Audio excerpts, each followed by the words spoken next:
What's up, folks? What the How you business doing? is, people?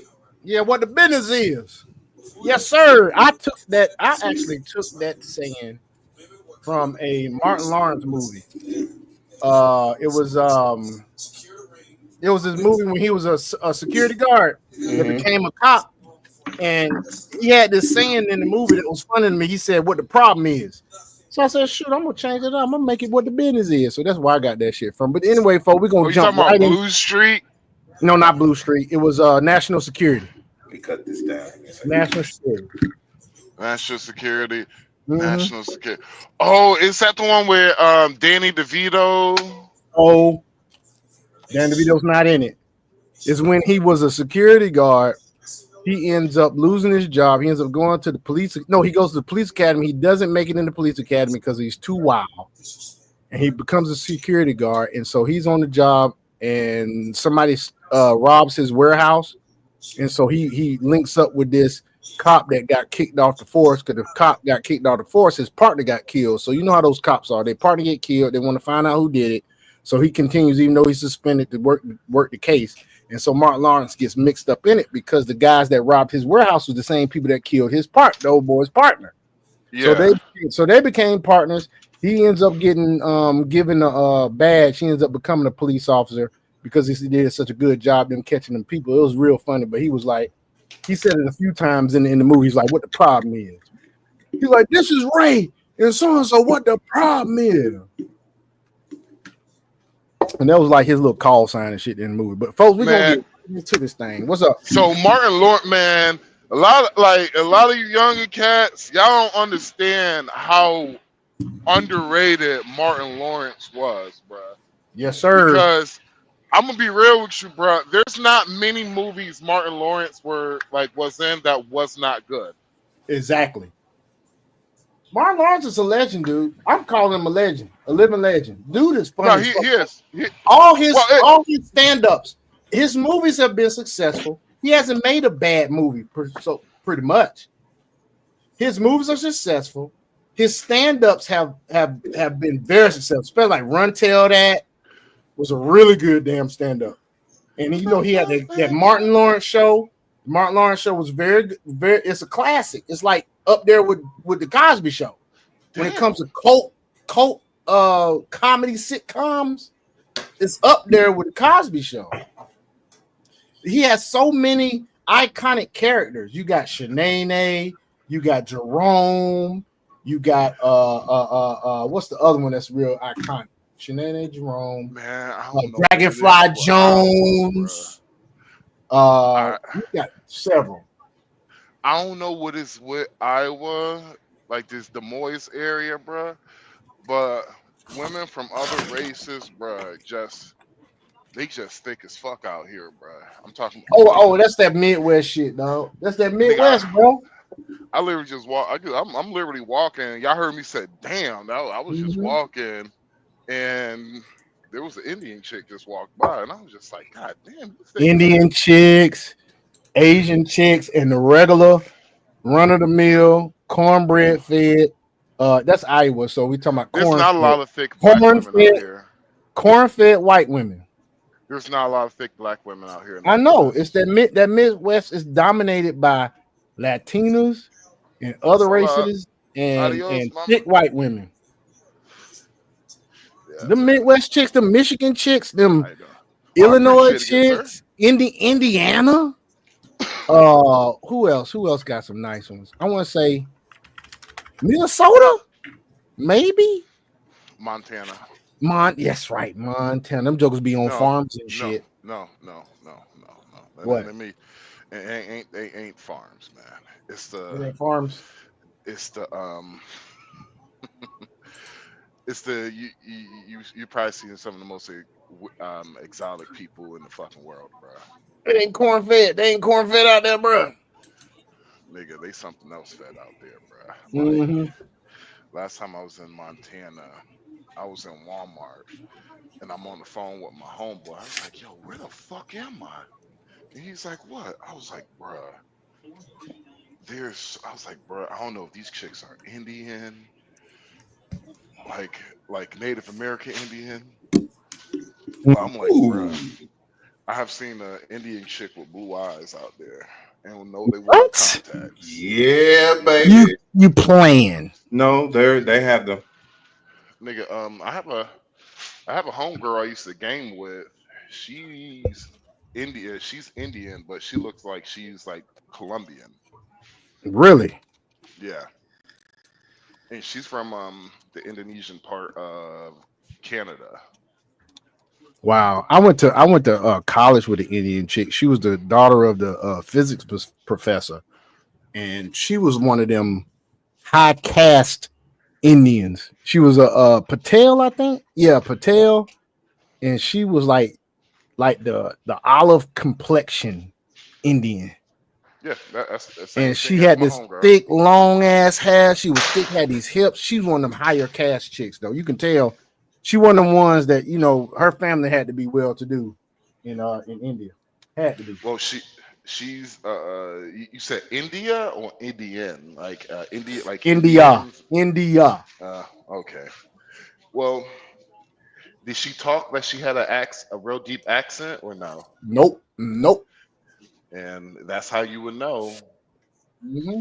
if they come from money or not. Mm-hmm. The deeper their accent is, the She deeper wouldn't the give us. accent She is, wouldn't give us no play, and all the dudes. She was at a HBCU. Wouldn't Mhm. give them dudes no play. Yeah. You know why? Mm-hmm.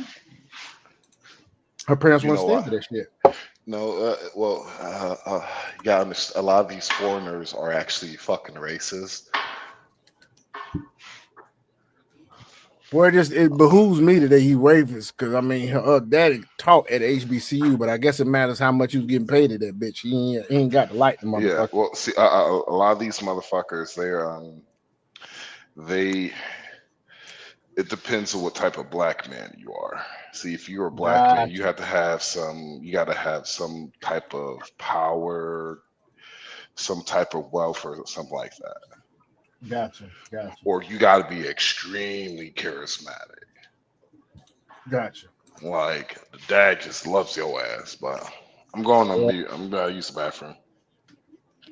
Cool beans. All right, folks. Well, we're gonna get into it like this. We're gonna have crypto.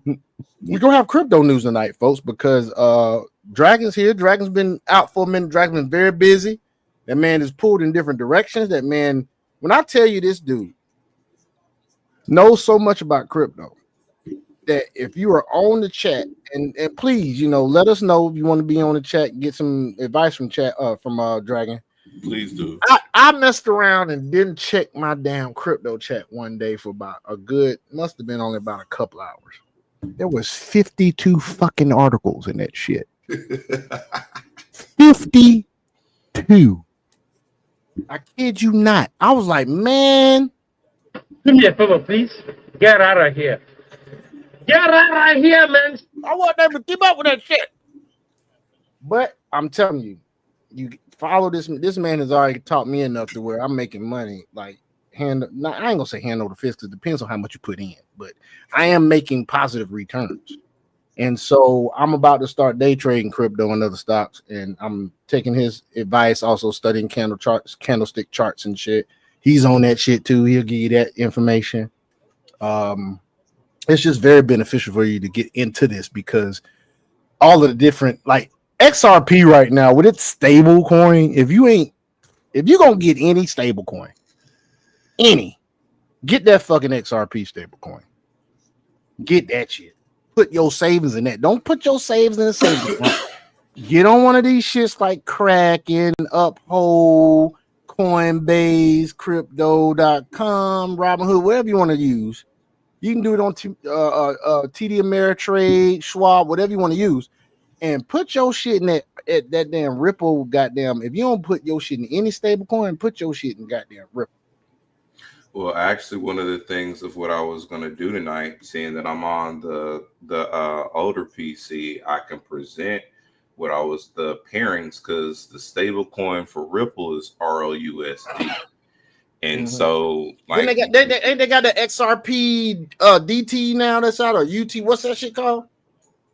You had that shit in the chat. It's XRP UD. No, is USDG is the other thing that's out now. But like with Doppler Finance, that's XRP Fi, and that's another way for you to be able to finance and loan out your XRP, and you can borrow against it. So that's another factor. But like what I had just posted in our crypto group is with xmagnetic.org. That's a way for you to start looking into the liquidity pool. So, because you guys know how I'm always talking about, make sure that your assets are working for you, not just within staking, but as well within the liquidity pool sector, because of how many people are getting into trading and doing stuff just like such as yourself of what you said.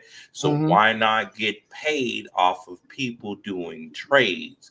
You put up your stuff for liquidity. That way you're adding to it every time a trade is done. You get paid for the trades. So that's another way of you having your assets working for you. So versus like how people are quick to want to buy it and then just sell it off. It's like, why would you sell it? And it's an actual asset. They're calling it an asset class. Why do you think the institutions are setting themselves up in the same liquidity pools and within the blockchains? Because they understand it.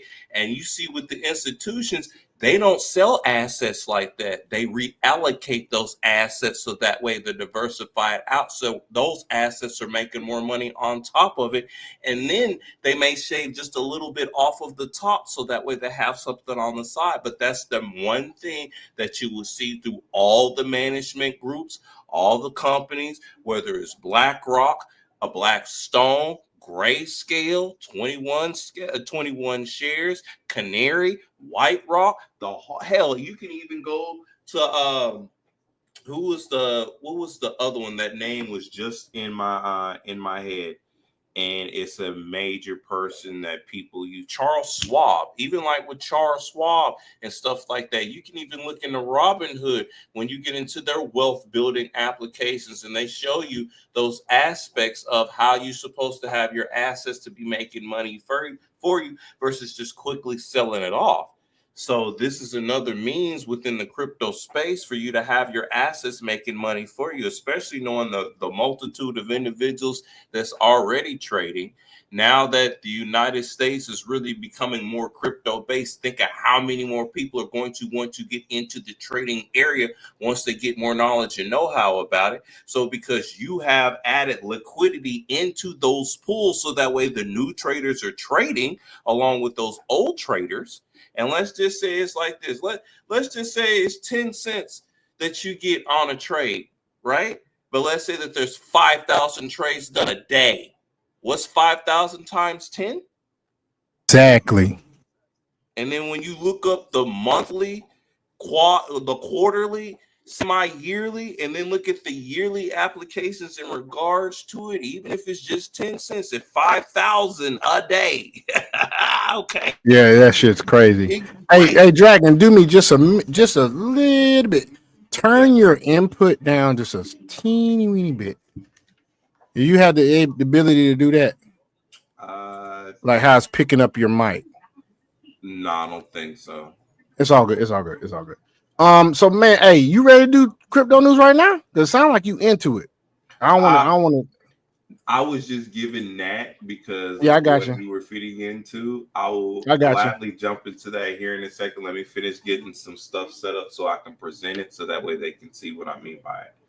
Okay. Well, why are you doing that? Let's talk about some of the shit that's been going on, folks. So NFL wise, those that like the NFL,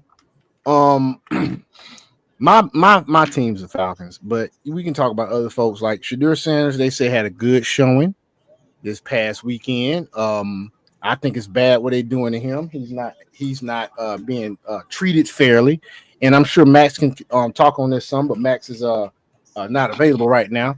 But we may end up doing that. We may end up talking about that as well as just my take on my team, the Atlanta Falcons. I watched them. They did not win the preseason, and it's because couldn't finish the game. First of all, they were losing 17-10 to the Detroit Lions, and what happened was there was a guy by the name of Norris. His name's I forgot his last name. He ended up having a injury where he was tackling someone, and the running back a leg. He was running in a running motion, and he came up with his leg when he was running. And old boy went to tackle him, and he snapped his neck back when his thigh hit old boy's face mask. And so he ended up going flaccid and immediately started seizing on the field, which is terrible. Really terrible. However, it was a good show of class by not only just his team, but our team, because one, his team started praying, and then the captains or a group of Falcons met a group of Lions in the middle of the field. They prayed. Everybody took a knee. All this was going on, and they stopped playing. They didn't play anymore after that. I think they may have had a couple of plays, but they ended up canceling the game, and it's because also Raheem Morris, the head coach of the Falcons, was like, yeah, let's go ahead on and cancel this. And so that was a good show of class. So other than that, though, the game was good. They got a player by the name of Tesla. I think his name is Isaiah Tesla or something like that for the Lions. He's really good receiver.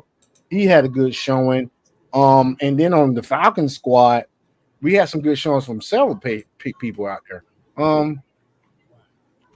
For instance, you had your boy, DeMarcus Helms. DeMarcus Helms lit somebody up.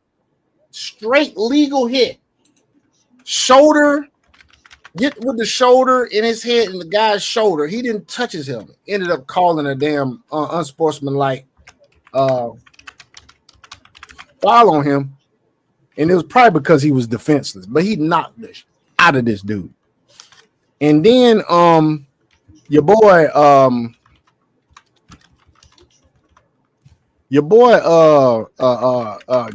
Pierce Jr. had a good showing. I was watching some tape on him, showing his ability, showing his ability with the his pass rush. Good hands, able to get off blocks and whatnot. That was good. And then another thing I saw that was really good was Jack Nelson, who is the right tackle for the Falcons. He had good feet. He was really shuffling his feet, getting the pass blocking and whatnot. And I thought that was really good showing by him. And by the way, we might as well go ahead on and drop some stuff right here. Yeah, let's don't be boring when I'm talking about Falcons now. You know what I'm saying? It's all good. I can sit here and be entertaining with my voice. However, let's have a little music in the background. It's all good, baby. And so let's continue on with this talk about went on in preseason. So Arnold Ebiketie, defensive end, edge rusher for the Falcons, starting. He had two sacks. He had a strip sack. This cat was balling out, and I guess he's like, fuck it. I think this is his end of his rookie contract, if I'm not mistaken. This is 4th year. So he's on the 5th year. They got to decide whether they're gonna sign him again or not. Same thing with your boy Kyle Pitts, but of course Kyle Pitts didn't play in the game because he's a starter. Raheem Morris, I call him Coach Heem. Everybody call him Coach Ra. I call him Coach Heem. Coach Heem decided, just like last year, he wasn't going to play no starters. I didn't see those starters. Drake London was not there. Bijan Robinson was not there. None of the damn linemen out there. You didn't see Noozle. He ain't tested, but he's our center. You ain't see Noozle. You ain't see goddamn Lindstrom. You ain't see goddamn Matthews.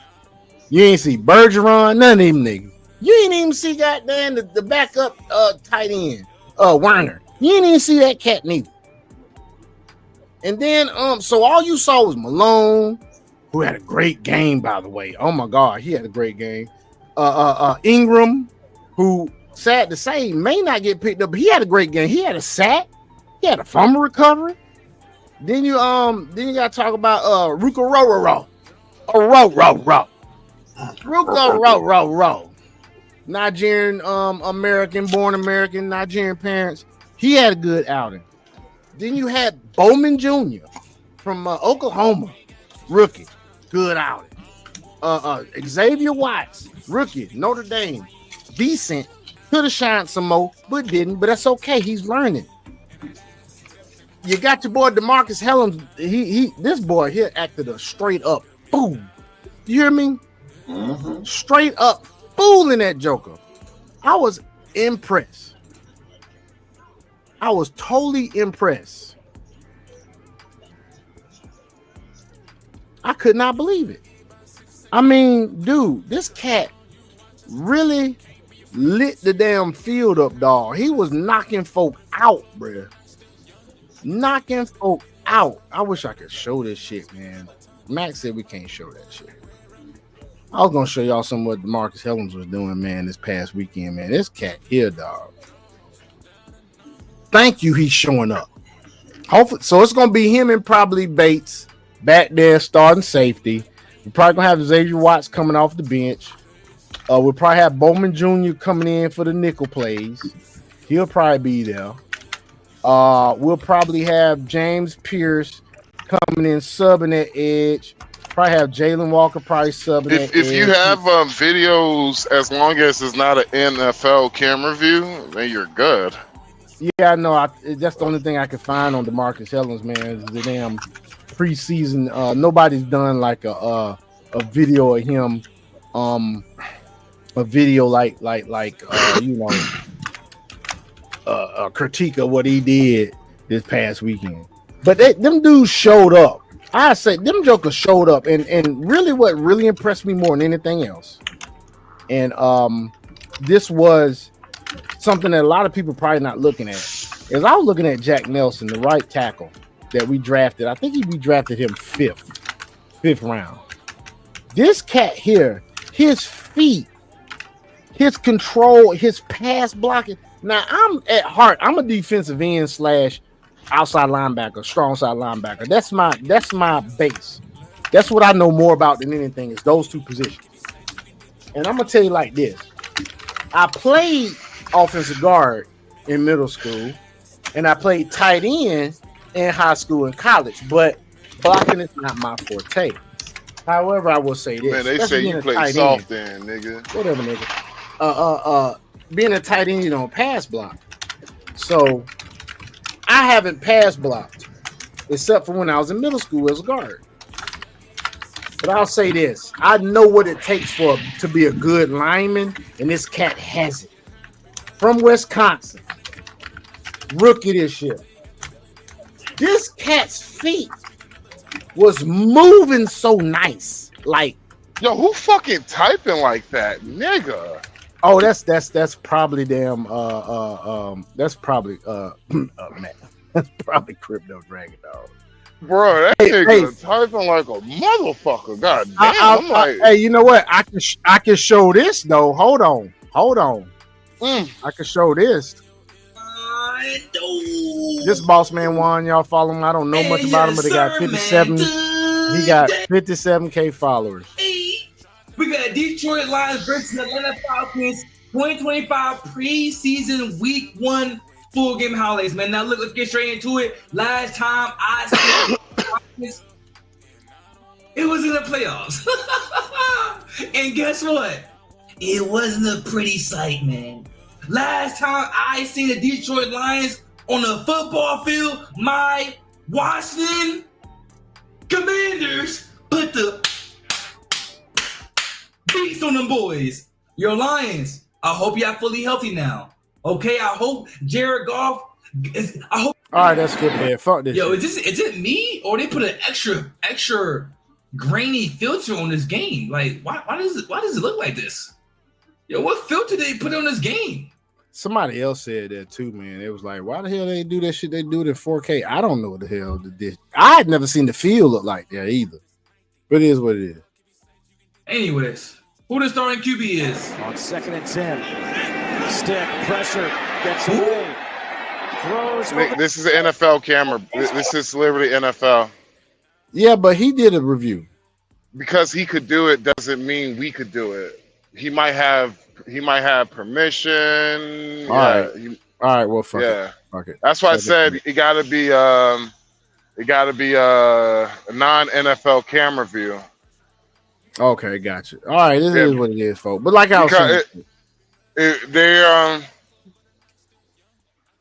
they're cracking down on that They're really starting to crack down on that fair use and shit. So, like example, he has 50K followers, right? Right. So at 50K followers, he has some leeway, especially if you could kind of consider him to be an independent journalist for the NFL.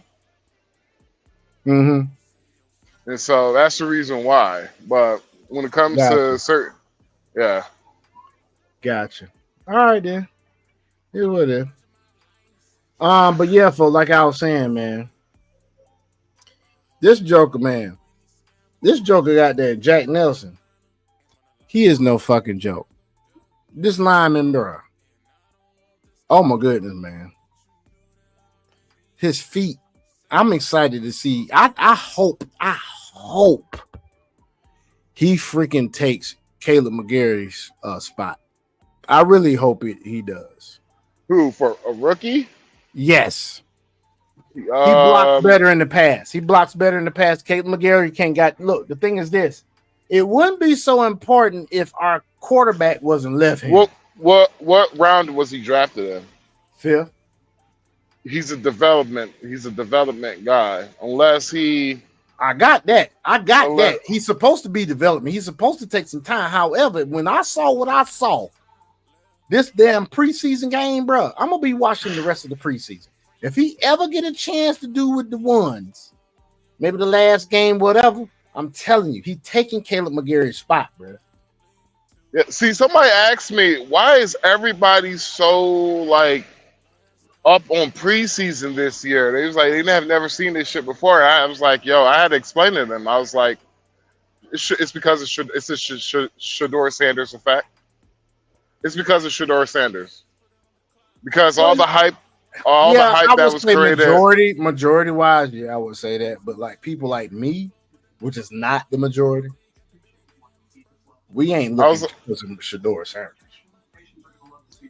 Like I was going to say is because all the hype around Shedeur Sanders, it has gotten other people hype about, their NFL team. And so you having more I'm waiting for Monday for the preseason ratings on that Browns versus Carolina Panthers game because I guarantee it broke records. Well, I gotta watch the highlights. I still ain't done that shit yet. I guarantee it broke records. But the man, he deserves some first team reps now. That's all I can say. He really does. I didn't see him play. But the guy done hype about this dude playing? Yes. It's because did I ever tell you my conspiracy why he fell down to the 5th round? You mentioned it. You didn't really go into detail. So, all right, sir. All right, I can break it down to you real quick. So, take your time. How they say in church? Take your time. Take your time. When the Cleveland Browns gave Deshaun Watson that major fucking extinction, gave him that crazy ass contract, $250 million guaranteed, all guaranteed, $250 million contract guaranteed, and they traded 3 first-round draft picks for his ass. Now, what happened was he had because all the sexual misconduct shit that quote unquote happened, sexual assault or whatever, which I don't fucking believe it. Because I'm like, me neither. I'm like, wait, 1 second. You telling me all you big shits got sexually assaulted? Where's the criminal? Where's the criminal? Where's the criminal trial at? Go ahead, Max. Go, you do your thing. Max Mumble Rants, folks. Let's go. Because most victims don't really give a fuck about money. They give a fuck about justice. What? He's right, folks. He's right. Prime example, Cassie.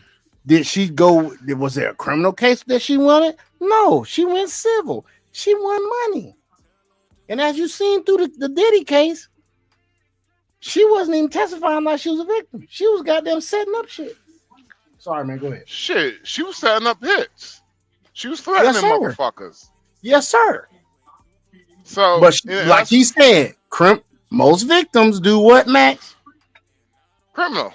They found criminal charges.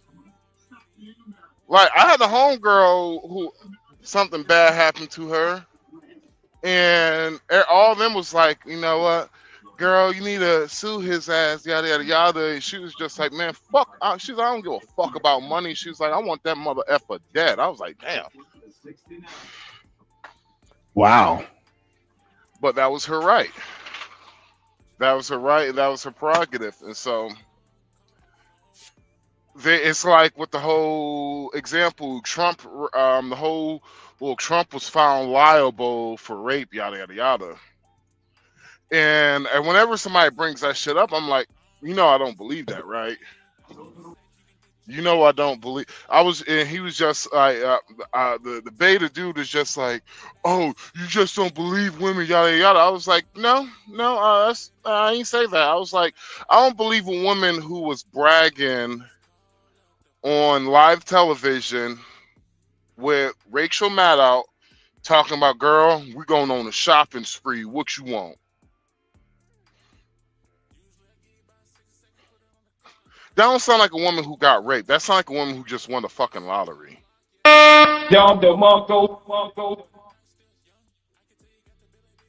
True. Once again, sound like a woman who just won the fucking lottery. That does. Whenever you, I'm just saying, hey, some victims are weird. Some victims, hey, might do shit different. But all I'm gonna say is that why, as a man, should we take you seriously if you refuse? You know what? How many women you could save by locking that nigga up? If you're an advocate for women. I mean, that does make sense. I mean, you want to save your fellow woman, the sisterhood and all that shit. You do want to do that. Well, how many? Think about how many. It's like, I ain't gonna, my bad, I'm gonna say her name, but she was just like, why don't men believe women when they say something like yada yada? And I replied, it's because how y'all bitches move. Y'all bitches don't move like y'all actually been, something actually has happened to you. Like, if something happened to a man, say the same way, that nigga going out for blood. That nigga going out to try to unalive a nigga. But yeah, but let me get back to Deshaun. So with Deshaun Watson, he was he had the whole civil suit and all that shit. And the Browns gave him that crazy ass contract. So when the Browns when the Browns were waiting for the suspension, they got ruled the first time was for a 6-month suspension, which was no problem. A 6-game suspension. Then it was overturned.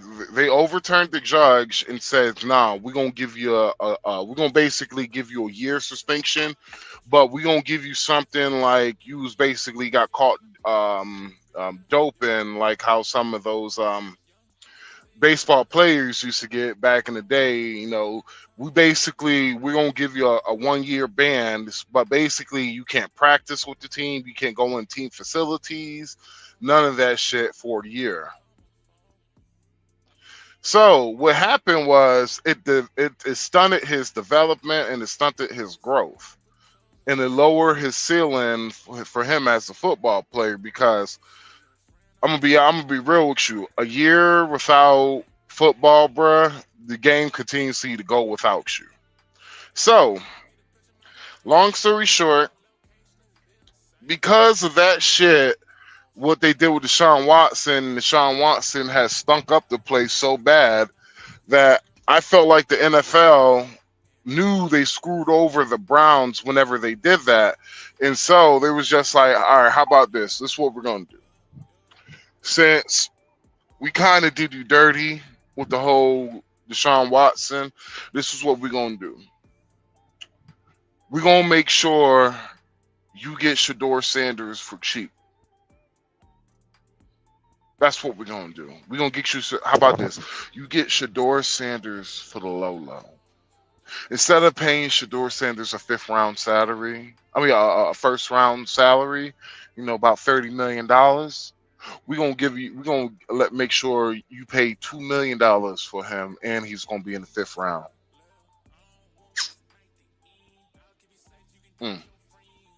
So, remember,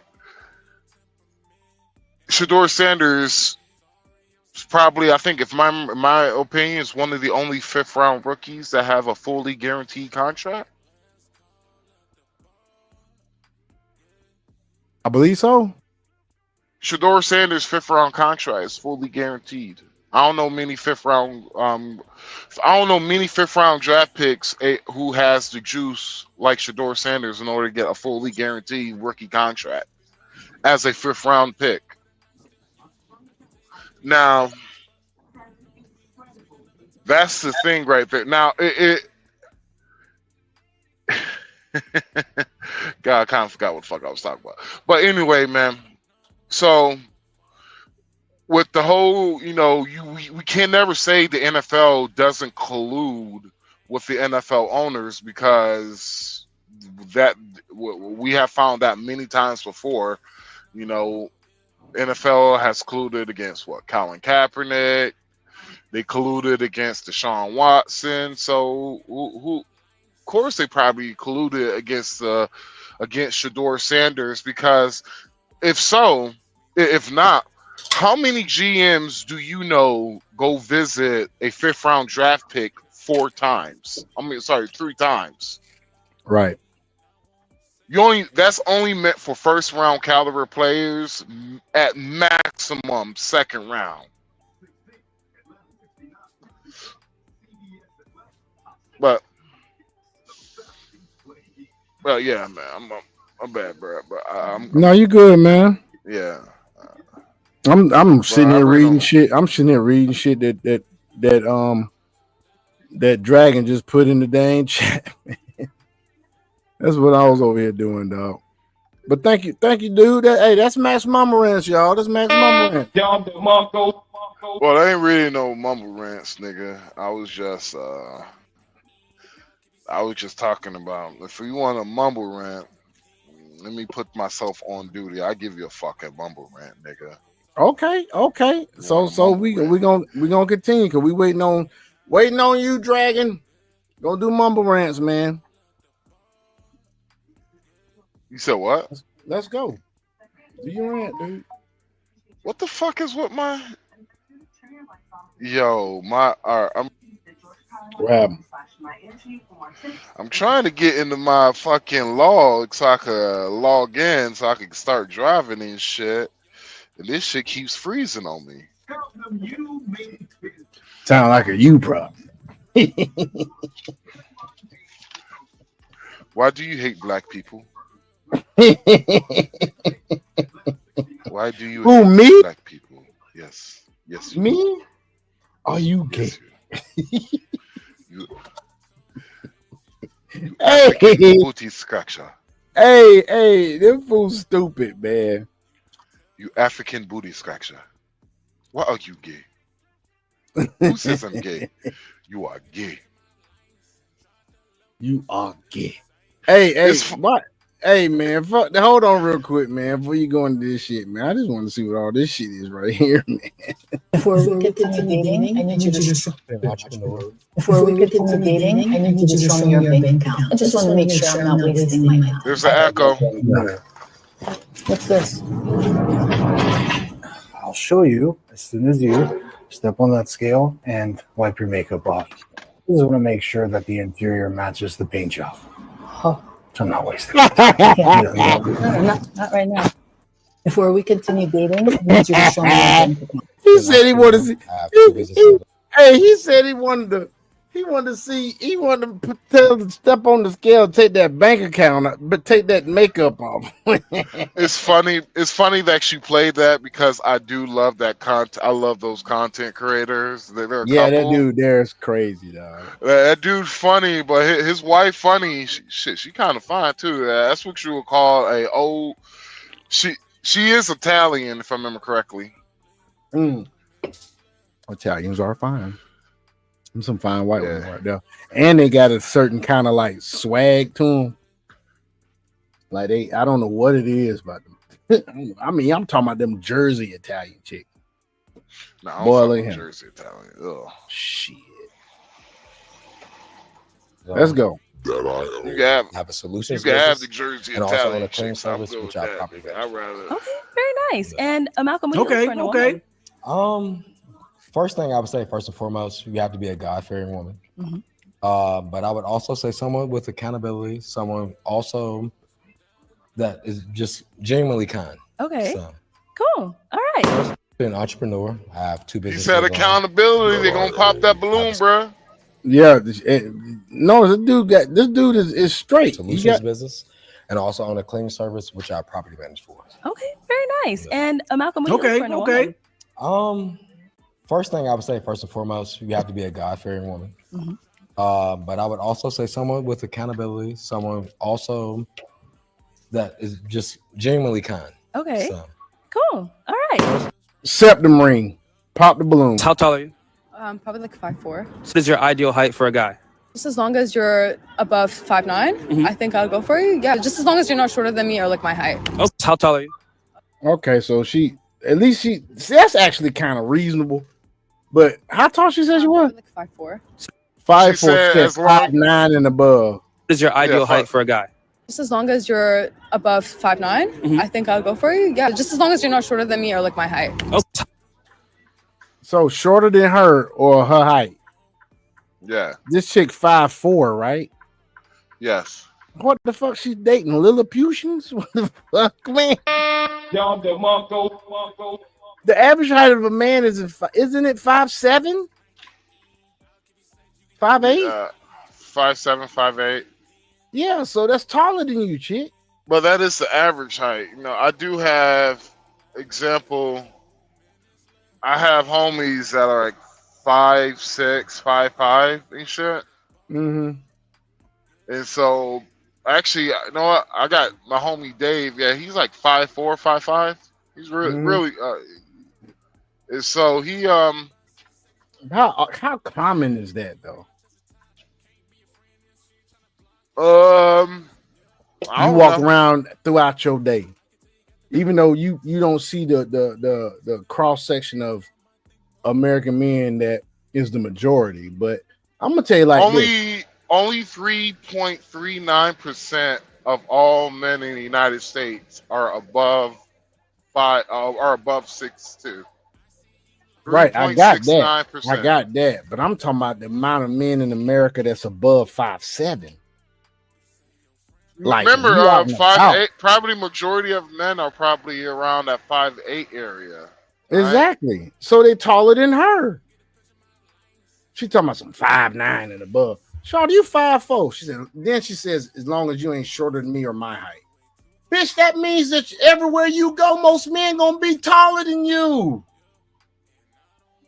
Yeah, most of them.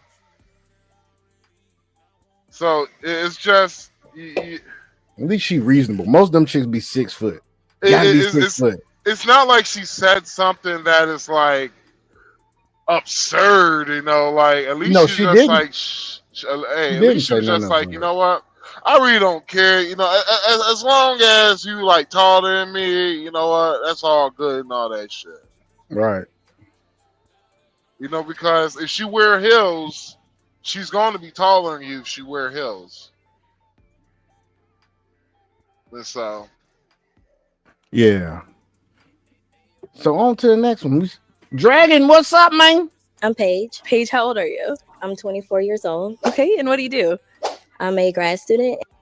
Nose ring, umbrellas. Okay, she got the baby hair. She got her hair braided though. Let's see what's up. In a occupational therapy program. Go ahead and pop. Damn, she thick. Pop. Yeah. Eddie, why'd you have your balloon unpop? Yeah, I like your smile. I wanted to hear a little bit more, get to know you a little bit more. So, yeah. Okay. All right. So, why do we end up popping his? The only thing is, I understand I'm short. I get that. I am pretty short, and I'm shorter, but it's just you're short too. This chick look like she about 5'3", 5. I think she about 5'3", and she got heels on now, so she's shorter than she might be 5'2". And she said he too short. This dude's short. She looking up at this cat. So that's it. Okay. And how tall are you? I'm like 4'11". Oh, 4'11". 4'11". Do me a favor, please. Get out of here. Get out of here, man. What the fuck? You 4'11" and gonna talk about this man short. You got heels on. You shorter than that. This dude's still taller than you with the heels on. I don't understand. I just don't understand. I just don't understand this emotional damage. oh my God. Okay. And how tall are you again, Eddie? 5'9". 5'9". Yeah. 5'9". This dude is 5'9". You are 4'11" on your best day with the highest heels. You might be 5'3". I'm gonna go ahead and say it, bitch. What the fuck is wrong with you, man? Bruh, Okay. I'm 6'2". I had a 5'2" woman told me I am too short to date her.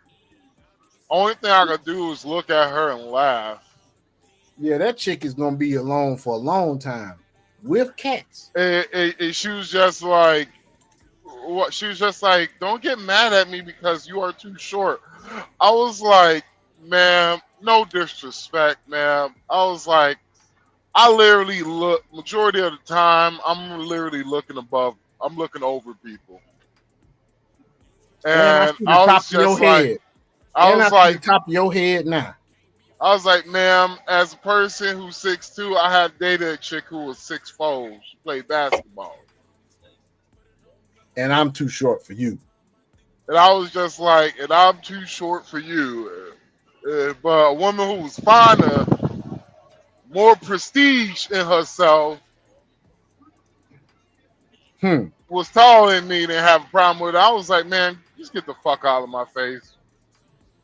I was like, the stupidity. I was like, the stupidity you just fucking said, ma'am. It is probably like, I'm like, man, you 5'2". I was like, I got you by 12. I was like, I got you by 12 inches, baby. I got you by a foot, chick. See, I don't understand 12 inches. You gotta say foot. I got you by a foot. I can see what you thinking, Shawty. I was like, baby, I know you take 12 inches, but damn, baby, we ain't talking about height now, god damn it. She laughed at that. Oh, this shit crazy, dog. The funny thing is, I still smash. That's the funny thing is, and there you have it, folks. And there you have it, folks. What I basically did, fellas, I was like, you know what? Can this short king buy you a drink? Yeah, that's right. Yeah, that's right. Make fun. Hey, that is a great tactic as a man. If you can laugh at yourself, there can't nothing stop you. I was you like, make fun of yourself. Boy, look here. I bought her a drink. I was just like, hey, excuse me, bartender. I need I don't need this short glass. Can you make this a tall glass for me, please? And I was like, do you have any taller bar stools? I'm like, I'm feeling really short over here, so I need a taller bar stool. See how he made fun of himself, folks? That And shows she's confidence. just like, She like you're that. not going to stop, are you? I was like, ma'am, I already got about 20 more jokes just to say right now to this bartender.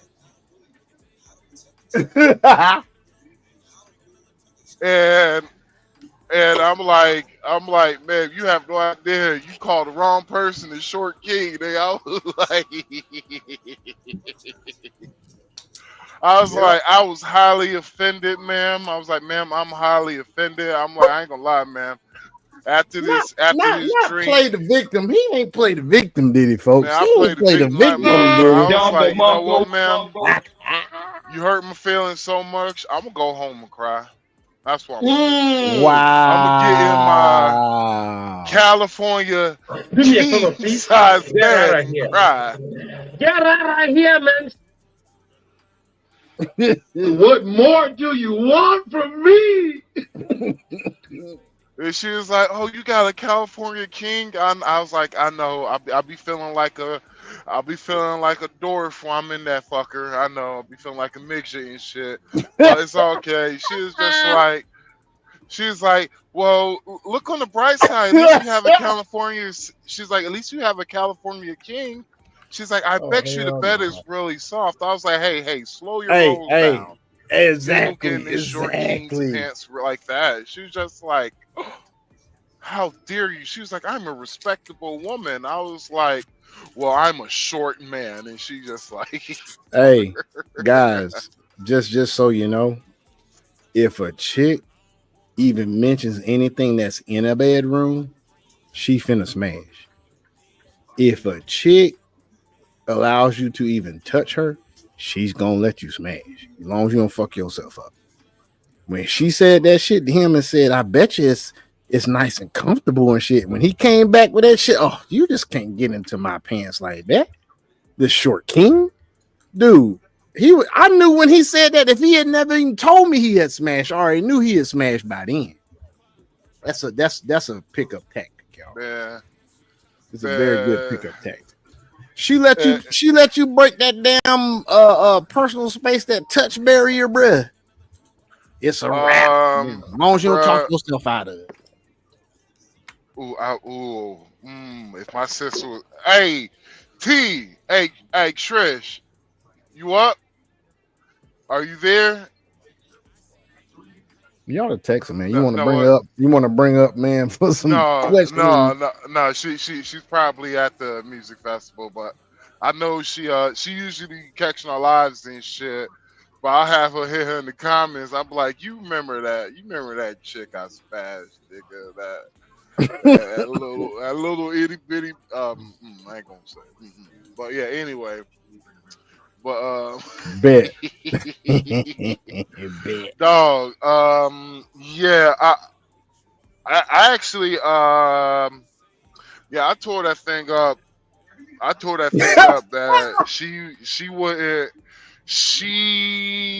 we literally started dating for about 3 weeks because she didn't leave my house. Wow. That's crazy. Yeah. Like, nigga, I told her I had to go into the office real quick because I had to go into the office. I had to drop off some paperwork, right? Mm.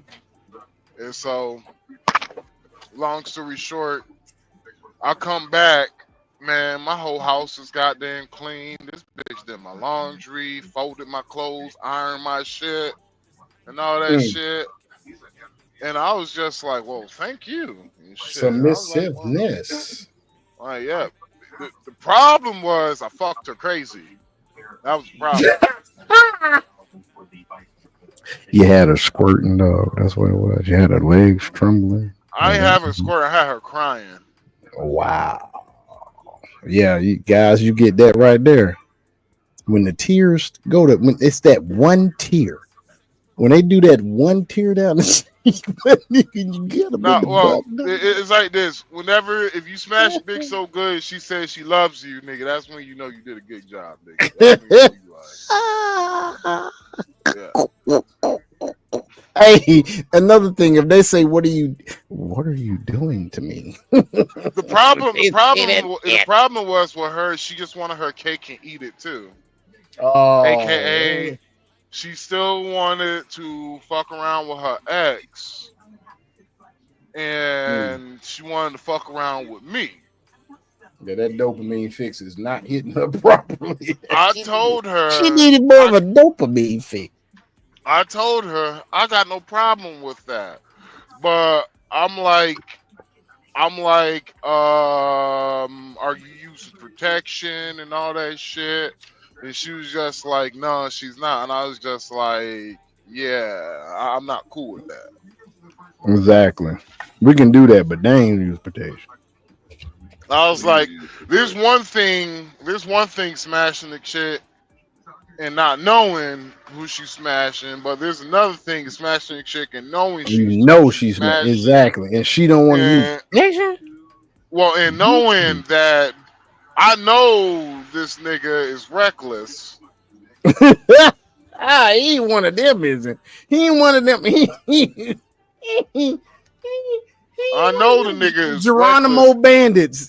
That AKA nigga be bungee jumping. That's a bungee jumping bandit. That's what he is. AKA Raw Dick Daryl. That nigga be bungee jumping. God damn it. And I'm like, nah, with no cord. I don't do that shit. I ain't fucking with. I ain't fucking with you and having Raw Dick Daryl in my life, and I be stuck with Raw Dick Daryl. That nigga be on top of the cliff without the bungee cord, nigga, just jumping off that bitch. That nigga, he be like, hold on, he basically be like, wait, let me tell you something. Let me tell you something. Let me tell you something. Let me tell you something. Yeah. But anyway, yeah, she was cute. She was cute, cute little white girl and shit. But it was just the fact that I'm like, oh, and she was thick. Please live in color. Don't get me on the copyright. Actually, no, my bad. She was Asian. She was white and Asian. Asian. God damn. Asian. Y'all the Moscow. She was fine. Like she was actually fine. Actually. Oh, this nigga said Asian. Oh. Okay. She actually fine. She's actually fine. Oh God. Hey, let's play this, man. Cause we about to get the crypto news. Let's finish this one off, man. Hey, you about ready, Dragon? Yes, sir, I am. All righty. I know, but you see, like, see what? You can look over your head. Yeah, but I can't, like, so look you wanna, up. like, tippy toe. Yeah. No, that chick want what other chicks got. That's all that is. She just want to be out in public with a man that's taller than the other bitch got. That's all that shit is. They ain't got shit to do, huh? I think it's quite weird. It's weird as fuck. I'm telling you, it's the same reason why these bitches wear these umbrellas and these frontals and want a Chanel and want a Louis, want a Birkin, want to goddamn have the long ass nails. It's all because they want to look better than the next bitch. They competing with each other. So this chick want a dude that's taller than the other bitches dudes is. That's all that shit is. This nigga look over top of your head. She gonna talk about because I can't tippy toe. She won't. Yes, you bitch. You still can tippy toe. It's like what Drake said. Bitch, you got a tippy toe to get to the counter in the kitchen. It's like what another quote from Drake said. Hold on, another satisfied quote from Drake. I would say, all the men are jealous and all these women are in competition. That's all it is, dog.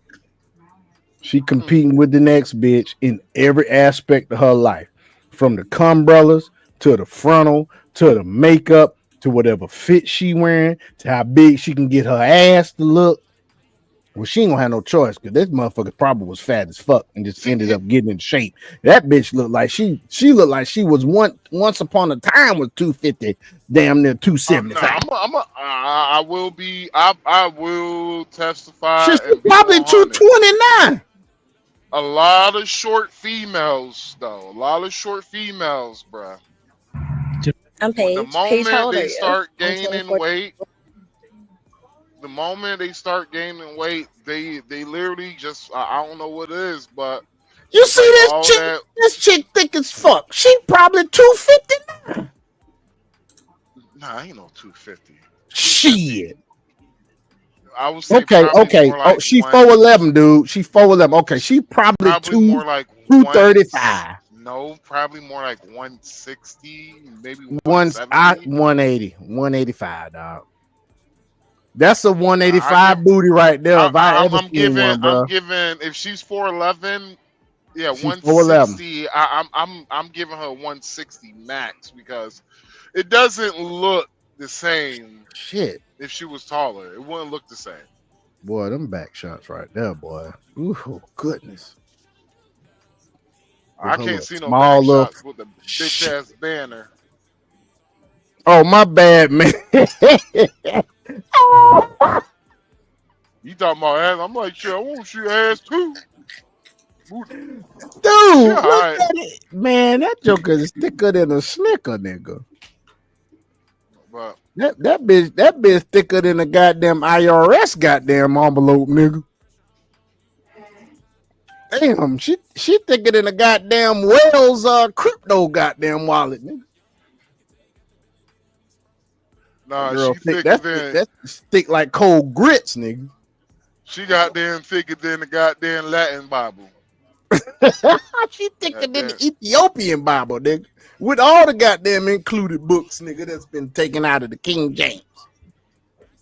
Yeah, but For anyway, real, yeah, dog. she like She's thicker than it, barbecue it, sauce, my nigga. Straight out the how tall was the dude?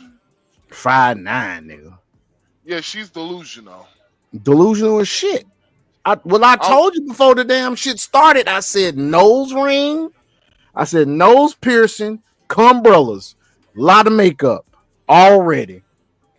And here's the thing: I guarantee you, she would have had less on. I guarantee you, she would have had tats like a motherfucker. Bet she got tats like a motherfucker, dog, on them arms, nigga. Yep. Guarantee you. Probably on them thighs too. She probably got a tramp stamp, nigga. Guarantee you she do. But shit, fuck it, dude. Fuck that shit. We gon' get in here on goddamn crypto news, man.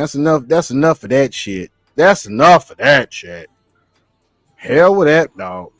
Kiss my ass. It's a man, please. We ain't finna have all that now. Lost her goddamn mind. All right, man. Let's go, man. Crypto news. Hey, fuck with Dragon. Be like off of 8 Mile. Be like, man, F crypto. You be like, F crypto. You be like, you know how he was like, man, fuck the free world. Fuck the free world.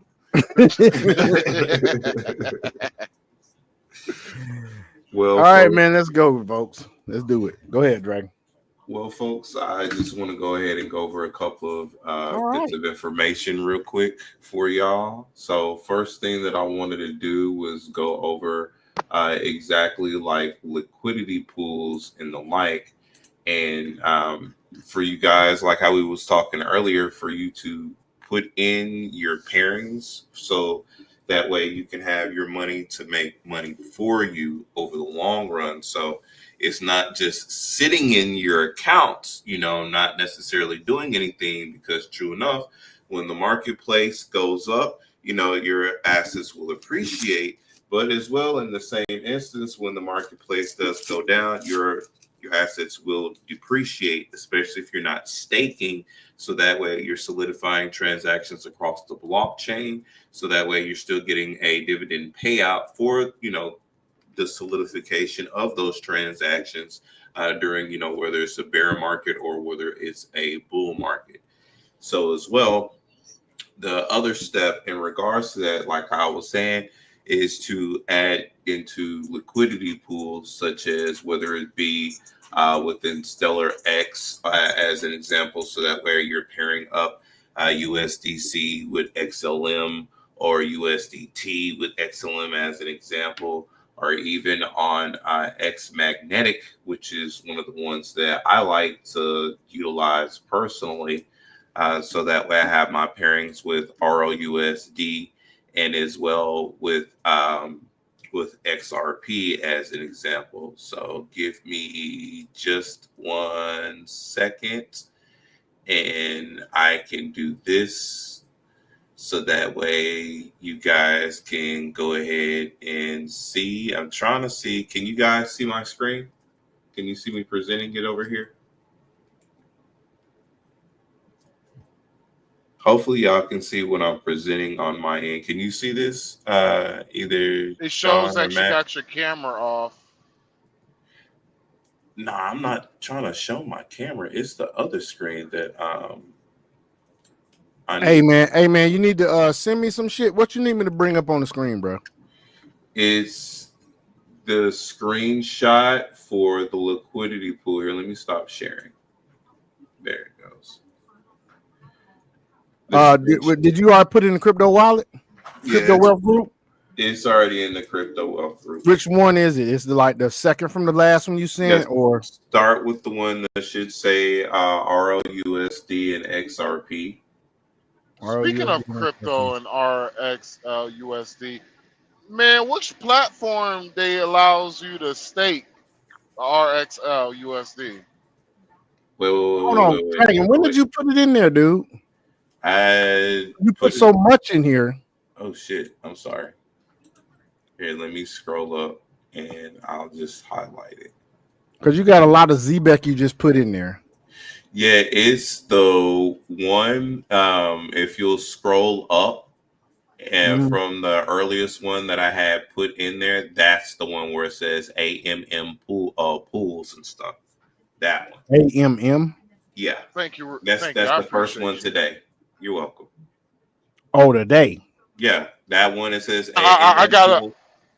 Go ahead. I gotta buy more Zbeck, bruh. I just forgot all about that. You talking about this right here, dude?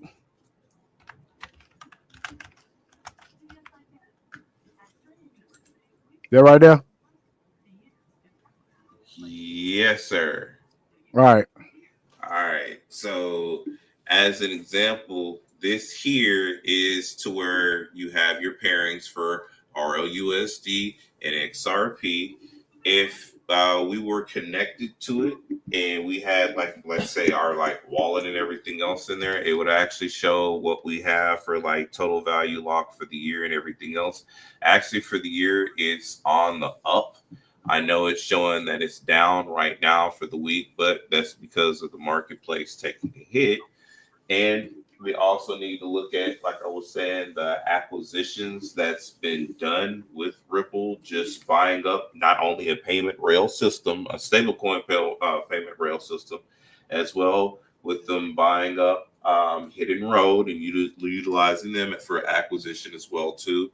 The global acceptance of RLUSD, because globally XRP was already being used. It was just being stifled here in the United States, but globally it was already being used. So it's naturally a global acceptance for RLUSD on the global scale. So that's why for the longest time before stuff started ramping up, I was saying, hey, on platforms such as Uphold or on your Zaman wallet, you can buy RLUSD, hold that shit for right now, and then pair it up with your XRP, put that into the liquidity pools, watch it so that way you're paying attention to, and your impairment loss and everything else, but utilize that as a means of having that to work for you, because you'll get your liquidity tokens from it, of which you get your shit right back. Think about it. You're just putting that up front for liquidities for people to trade with. So just be mindful of what you're willing to put up to lose and everything else, as a percent, just like with all trading and everything else like that. But put that in there so that way you're having it to work for you. So it's best for you to find those different pairings and other stuff. So the next thing that I want to show, if he's able to here in a minute, is such as like with Stellar's pools of what they have in their network, because they even have their own which is they have their website for trading, which is stellarx.com.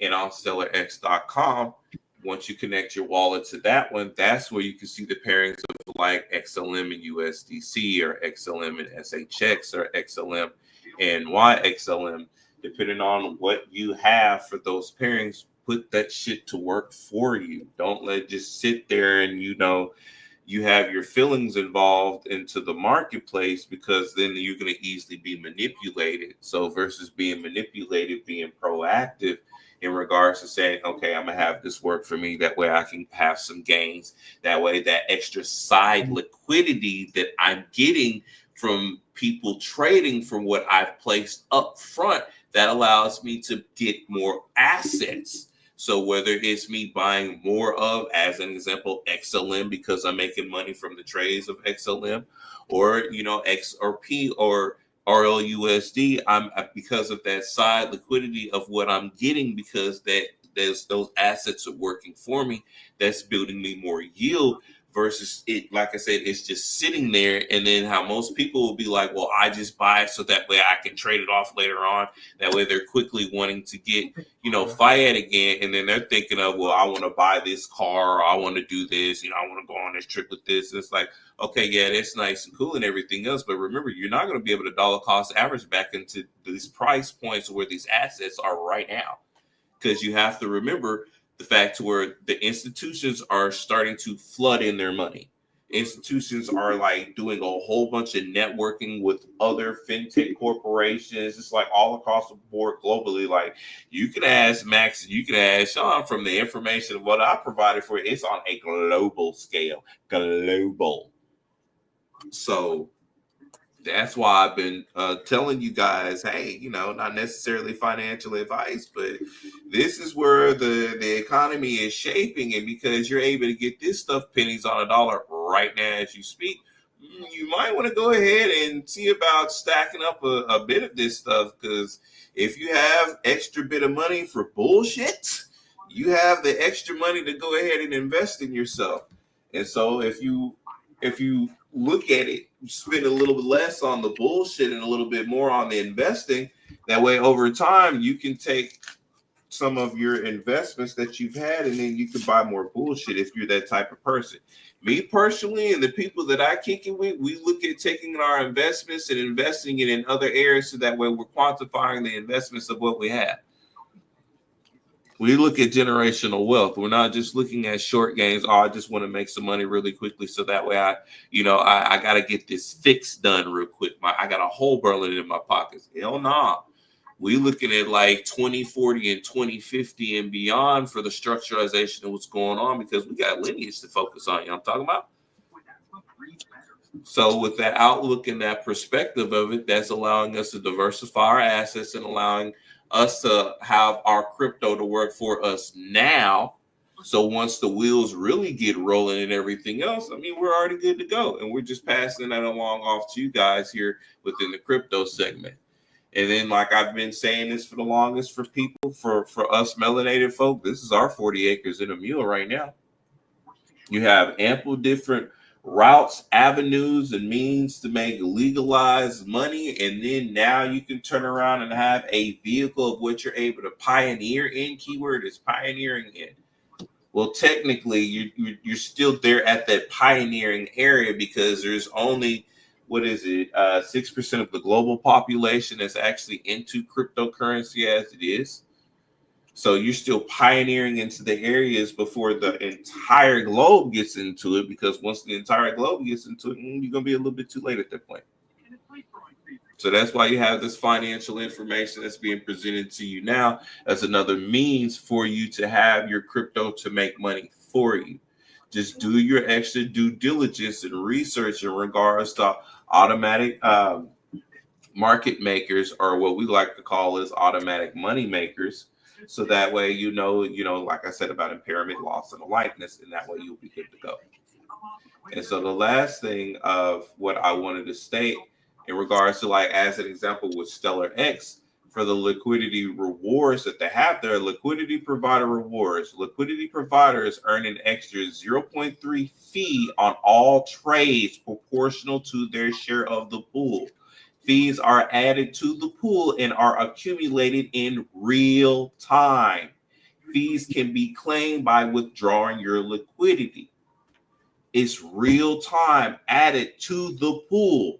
So every time trades are done, that proportional amount is added to your stack, and you'll gain all that once you withdraw out your liquidity.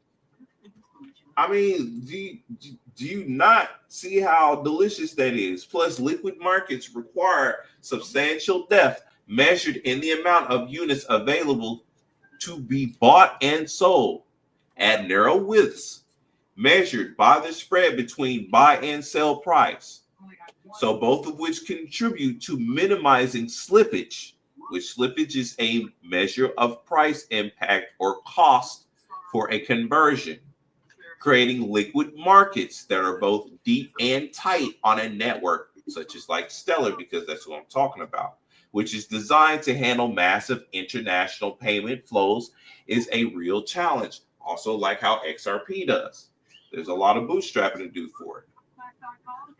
So understanding that will help you to actually make a lot more money in the long run. Now, the next thing that I would like to talk about is give a little bit of more information in regards to ZBET. So that way you'll understand, such as like the partners that ZBET is working with, such as with Algorand, because that's on the chain of who they're with. They're banking with JP Morgan, Bank of America. Their payment networks such as Visa and MasterCard, because I'm getting my ZBEC Black Card sent to me, so that way I can utilize my ZBEC at any place that does take Visa or MasterCard or takes any type of crypto payment or the likeness, which that's going to be on all the rails anyway. Also, with stablecoin and blockchain ecosystems such as Stellar, Circle, Ethereum, they're working with Ripple, Binance, and Base. So if ZBEC is working with Ripple and also working with Stellar and also working with Circle, think about that. That's some major shit. Look, it is partnered with several key players in the blockchain and finance industries. Major partnerships include Circle, Chainlink, Ripple, IoTex, and Swiss Cheese Finance. They have also integrated with Ondo Finance and acquired Science Card and GateKnox. Additionally, ZBEC has established relationships with payment networks like Visa and MasterCard and banking institutions like JP Morgan and Bank of America. That's major. Look, did you hear not all the financial partnerships and major payment areas that it's also linked with? Listen, Circle is a member of ZBEC. ZBEC is a member of Circle's Alliance program, integrating USDC as its default stablecoin. So already on it, USDC is already integrated with ZBEC. Because mind you, ZBEC is also the governance token, but that allows you to spend that governance token or swap it out to USDC. Chainlink. This partnership focuses on Chainlink's oracles to connect ZBEC smart contracts with off-chain data and services. Ripple, that partnership is circulated through, it's not been officially confirmed, even though on the back end it will be, because it's going to be dealing with intercontinental and cross-border payments and remittances. That's the reason why it's linked up with Stellar and with Ripple, because they both do that. IoTex, this partnership involves integrating IoTex DePIN, decentralized physical infrastructure networks, and technology for real-world asset tokenization and decentralization identity for connected devices. Swiss Cheese Finance, this collaboration is a part of ZBEC's broader strategy to build out its ecosystem. Ondo Finance, ZBEC integrates Ondo's USDY, a tokenized security-backed U.S. Treasury for yield-bearing payroll solutions. Let me run that back for you one more time. Backed by U.S. Treasuries for yield-bearing payroll solutions. Payroll solutions. Science Card. ZBEC acquired Science Card to integrate into the education sector. So for your people that's in the education sector, you'll be getting paid that way. Just to let you know that's something coming along. GateKnox. ZBEC acquired GateKnox to enhance its compliance infrastructure. Also with the Visa, MasterCard, Plaid, Assure, ACM, JP Morgan, Coda Pay, ZBEC has forged partnerships with these companies as the payments arena. So that way you get your payments and payments can be done anywhere that these cards are accepted. Solana Ventures, Coinbase Ventures, Almedia Research, these venture capital firms has invested in and supported ZBEC Network. Also, ZBEC was built originally on Solana's chain. I'm going to go deeply into that real quick. Also, ZBEC has partnered with Uphold for an exclusive rewards campaigns for Ripple's XRP holders. Let me run that back for you one more time, and that's another reason why y'all always hear me promote Uphold. ZBEC has partnered with Uphold for exclusive rewards campaign for Ripple XRP holders. And that's where I always tell people where I personally get my XRP from anyway is on Uphold. Because when I looked at, now mind you, I do utilize crypto.com. I use Uphold. I use Coinbase. I use a multitude of different exchanges. But for the certain price points and other stuff like that, I use Uphold, baby. I ain't gonna lie. Now, to dip more in regards to ZBEC and Solana, for those that people didn't know, ZBEC was initially built on and its roots in the Solana blockchain. It is a Solana-based platform designed for real-time continuous money streams, including payments, payroll, and investments. While initially focused on Solana, ZBEC has expanded to other blockchains like Base, BNB Chain, Near, and Ethereum, becoming a multi-chain ecosystem. So as Solana goes up gradually, ZBEC is going to go up gradually. Just to let you know, and that's for the people that do utilize and love Solana. So here's a more detailed breakdown on it real quick. ZBEC's core functionality was built on Solana, leveraging its speed and efficiency for real-time transactions. Pause. That's another reason why President Trump has looked into Solana and utilizing that as well. Multi-chain expansion. ZBEC's platform is evolved to support multiple blockchains, allowing for cross-chain compatibility and diverse payment options. Real-time payments. ZBEC's primary function is to enable real-time money streams, facilitating transactions like salaries and DAO distributions and subscription, all on a per second basis. So like how they're switching over from you waiting 2 to 3 weeks in order for you to get your paycheck to where you can get paid at the end of your shift. And you can get paid at the end of your shift due to blockchain transactions and other stuff like that. That's why, remember, next month, paper checks are gone. All that's out the window. You're going to need to have a digital wallet in order to get your stuff. Also, the ZBEC token itself. ZBEC's network native token, ZBCN, plays a crucial role in the platform's operations and governance. DeFi focus. ZBEC is a significant player in the decentralized finance space. Offering solutions. Say that again, bro. Oh no, my bad. Hey now. Sean, yeah, you gotta mute your mic. But hey, Dragon, bro. Yes, sir. Hey, nigga, you don't know this, bro, but you just saved my life, bro. You don't understand, bro. Nigga, I literally almost just choked on drinking water, bro. What? Yeah, I literally. How did you save your life, bro? Because only thing I could focus on was this nigga voice, And this shit brought like nigga. What I'm saying, real talk, nigga. I literally just choked on drinking my own water, nigga. Dude, I'm glad you all right, bro. Nigga, Yeah. I am good, nigga. But I was going around the turn. Shit got blurry for a second. I was like, oh shit, hold on. I was like, hold on, brother. Damn, yeah. I'm glad that you're good, man. But let me this world would not be the same without Max. No, it really wouldn't. It would be boring as fuck. It seriously would be. But also Y'all Z-Beck niggas gay, niggas gay.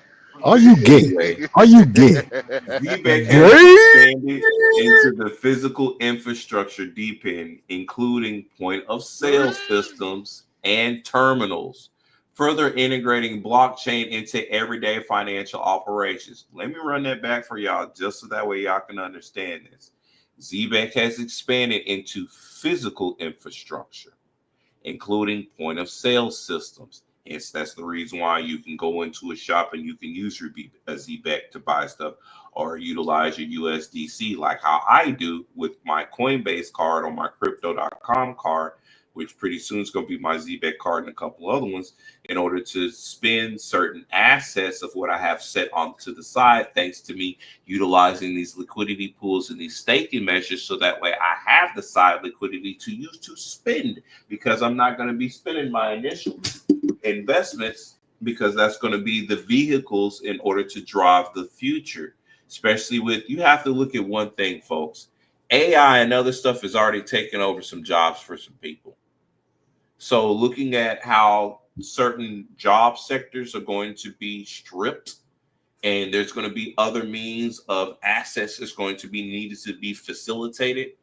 Plus, coming up, you're not really going to be wanting to work for anybody else. You're going to be wanting to have your own vehicles and financial vehicles, so that way you can be financially free.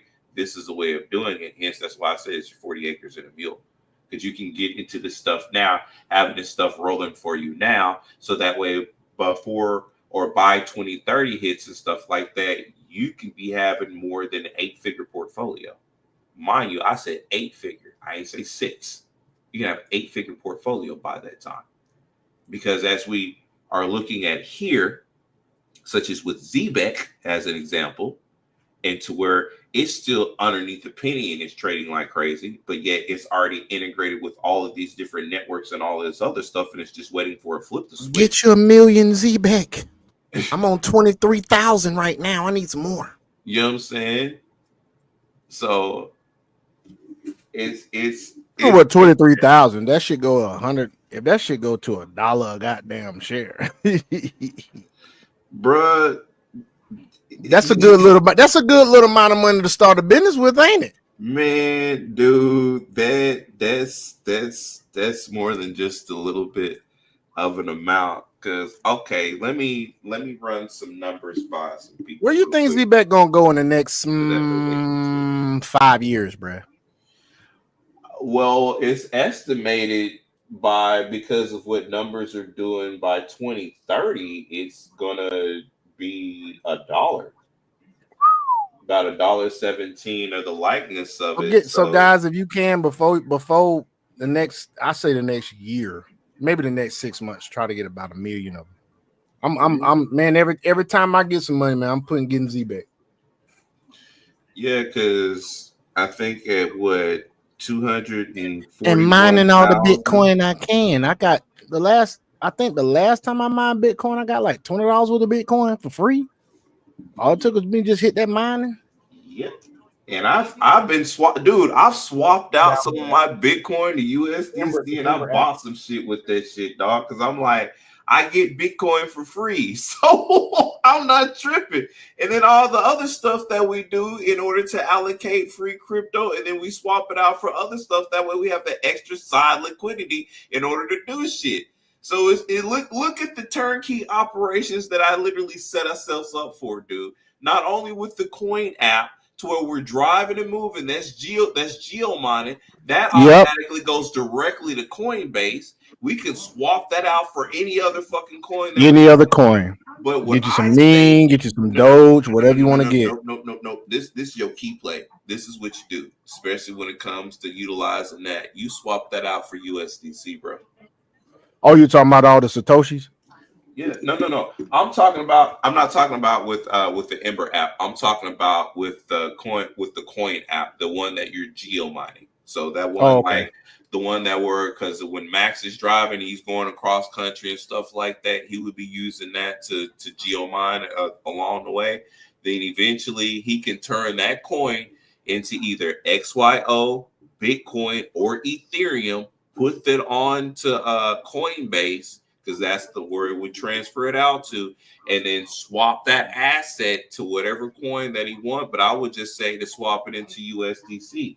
Because you're talking about the Tip Nano app. No, I'm not talking about the Tip Nano app. I'm talking about Coin app. Coin app. Coino, you mean? Coin. Yeah, Coin app.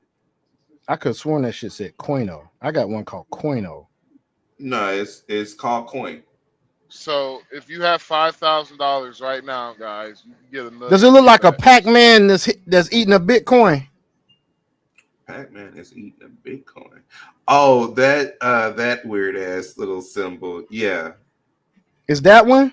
With the little star up top. Here. No, it's not that one. Hey, put that in the thing, man. I don't think I got that app. I'll get on. I'll use your referral. Yeah, you do. Because hold on here. Let me do like this. You so sure? Sean, Oh no. I got coin. Matter of fact, no. I got coin. I got coin. My bad. So fellas, if you have $5,000 right now, you get $1 million Z back. Right now. Do you know how much that's going? That $5,000 going to turn out to be once Z-Beck actually hits a fucking penny. I'm just saying, just a penny alone, just a penny.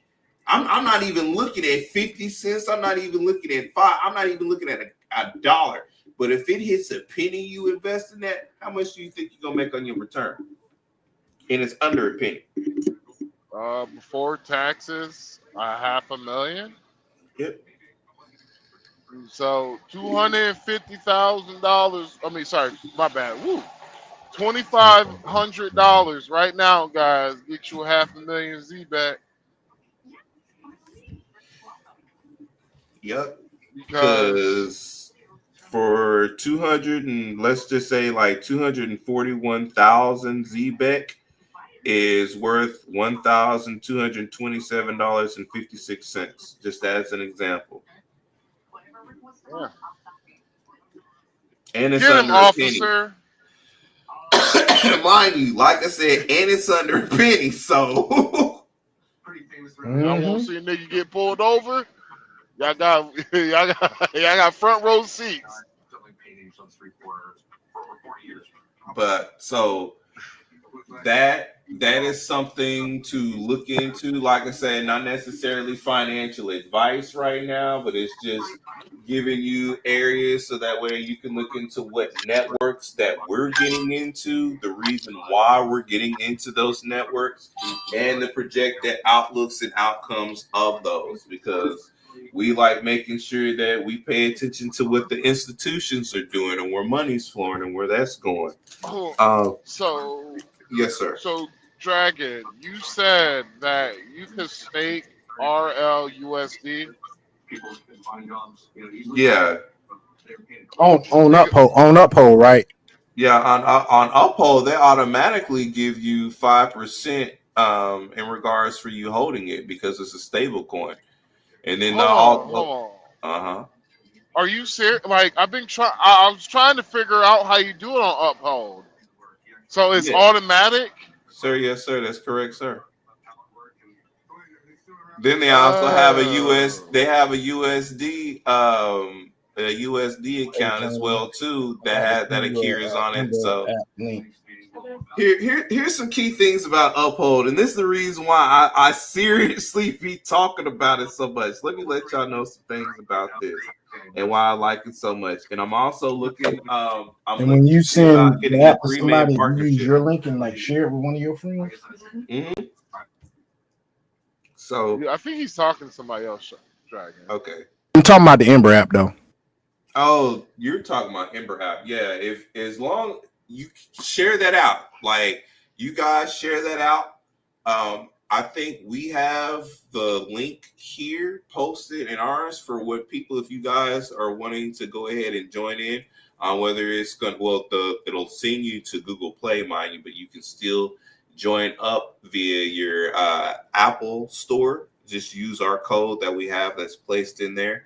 But once you get more people to start mining with you, we'll all gain quickly. So once you hit that mine button, and let's say like 5 of your friends are all hitting the mine button, y'all all start getting Satoshi like super flipping fast because it's all integrated within that network. It's kind of like a pyramid too, because the person that first get in, he gets the mining boost from everybody that's under him, and if you bring somebody in, you get a mining boost from the people that's under you. Yep, it's like that. But it all works out in the end. But really quickly on Uphold, so they do have a USD interest-bearing account to where they'll give you a low amount at first. They'll give you 4.5% APY, but if you have like $1,000, let's say, in it, that's when they'll give you higher than 5% APY. But 4.5% APY in the USD interest-bearing account is very good. Then also in regards to holding ROUSD and their stable coin as to what they have for it, yes, Uphold has their own, which is called USBC. By holding that as well too, you'll get 5.25% on your rewards for your balance for holding it. So you get 5% for holding ROUSD, you get 5.25% for holding USBC, and then on top of that, you have your USD interest-bearing account. That's where I'll be holding most of my stuff on until I switch it over to, as an example, I'll swap over to the Zalman wallet, so that way I can connect my Zalman wallet to X Magnetic, so that way I have my ROUSD and XRP pooling put together. Have it sit over there, situated for that. Have my stable coins have the interest bearing for it as well too. Also, I believe that they have it for USDC as well, because that's one of the other stable coins that they allow on there too, is for interest bearing for that. I'll just need to double check real quick just to make sure to see if they do. But I know for sure for ROUSD and for USBC, which is Uphold's stable coin, you do get that interest bearing as well. But I choose that personally to hold, buy, and get my stuff with. That's where I get my ZBEC, I get my XDC, ROUSD, I get my Department of Government Defense, my DAG. Started getting my Algorand on there as well. I even got my TrueFi on there as well too, because of so many different good things that comes from Uphold. And then, like I always say, not only must you diversify your accounts, but if you diversify the exchanges that you utilize and you take the advantage of each exchange for the differences of what they have, you're good to go. Such as like with crypto.com, to stake and hold their native currency token Crow has been a major benefit for me, especially like having the crypto.com card, which also locking up their native token on the card gives you incentives and other stuff like that. Then there's upgrade feature. Then, making sure that you're solidifying transactions across the Kronos network and ecosystem, then being paid out in that. That's like, that has so many different benefits on there. Then like with Kraken, holding USDG on Kraken, you get 4% to 5% annual percentage yield. And then just for holding, you get automatic staking in regards to your Tron TRX, which is 3% on there. So that's where I get my Tron and my TRX, and I start holding and doing stuff like that, or I'll start putting it on my Ledger wallet and everything else. So that's why I say look at the various different exchanges and set up an account. Look at the various different factors which you're able to utilize on there, such as like with Coinbase as an example. The linking turnaround feature is to utilize the coin app to build up to gain the coins on there to put it on Coinbase's exchange to exchange out into other different currencies, or to exchange out what I like to do to the stable coin USDC. You get 4.5% annual percentage yield, and it's automatic staking in regards to that. Plus, you can put that on your Visa card and make payments if you need to it anyway. So it's a multi-factor facilitating of what I'm doing across all these different exchanges, and that's quantifying my assets indefinitely. And just passing that along to you guys. Do what you will, what you want with it. It's your financial future. But these are keys and avenues that are allowing us here on the 3-Man podcast to really spiral ahead, especially before things have been fully put into legislation, before these major institutions are pouring in this money, before the DTCC, the OCC, BlackRock, and all of them are pouring in their trillions of dollars and then wanting to make ETFs and other stuff off of this. You guys have been able to, especially if you've been listening to us here, you guys have been able to invest in that and get early. So once that money starts pouring in, once the institutions really start saying, oh, yeah, we're going to put $4.5 trillion here, or $4.5 quadrillion annually is about to go through here on these blockchains and other stuff that they went ahead and they bought patents to. So that way, once money and stuff is going through these blockchains, that's going to make these assets grow. Think about it. They're not getting patents for nothing. And remember, the DTCC is over all your commodity stocks, your trades, and everything else. So, like when you're going on to the stock market, you wanted to get your stocks and everything, they own all that. And mind you, they got patents with Stellar and with Ripple, XLM and XRP, intercontinental cross-border payments. I wonder why. Think about it. So here, that's where we're getting. That's where we talk about is where they're moving, how they're moving, how we're able to invest in those areas before those movements are actually done. We play chess, not checkers. But that's what I got for the crypto this evening. That way, I done did my crypto rant. Gave y'all insight in regards to not only ZBEC, liquidity pools, what sites to get into. I'll dive more deeper into that on the next segment as well, too. And like I said, you want to make sure that your assets is making money for you. That way it's not just sitting there twiddling its thumbs. So that way, if the marketplace does take a dip, you're like, oh my God, my assets, my money is going down, versus looking at, ooh, marketplace is in red today because I have the side liquidity. I can go ahead and buy up more of these assets and put it more to work because it's just going to go back up eventually. And when it goes back up, because I had the side liquidity to buy up more of these assets, so that way I can put this more back into these pools for more people to go ahead and trade because they're happy because the price went up. Circle effect. Anyway, I'm giving y'all too much sauce. That's what I have for crypto news today. Thank you. All right. And on the next episode, will Dragon stake his crypto? Will Dragon switch his crypto to different liquidity pools? Find out on the next episode of Crypto News. And there you have it, folks.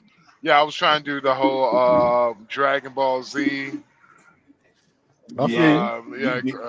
You did Krillin. Krillin. So what else y'all want to talk about, man? Because I'm getting to the time where I got to log off a little bit because I got something to do in the morning. Man, you don't got shit to do in the morning, nigga. Yes, Stop I do. lying, I got something. I gotta leave the house by 7:30 in the morning. Man, fuck that, nigga. Quit, nigga. That's all I gotta do. Whatever, dog. Shit, I'll probably, hopefully, I'll be asleep by 9. So I feel you, man. Give me 1 second. Hold on 1 second. So I would like to. Hold on, baby. You got another 30 minutes.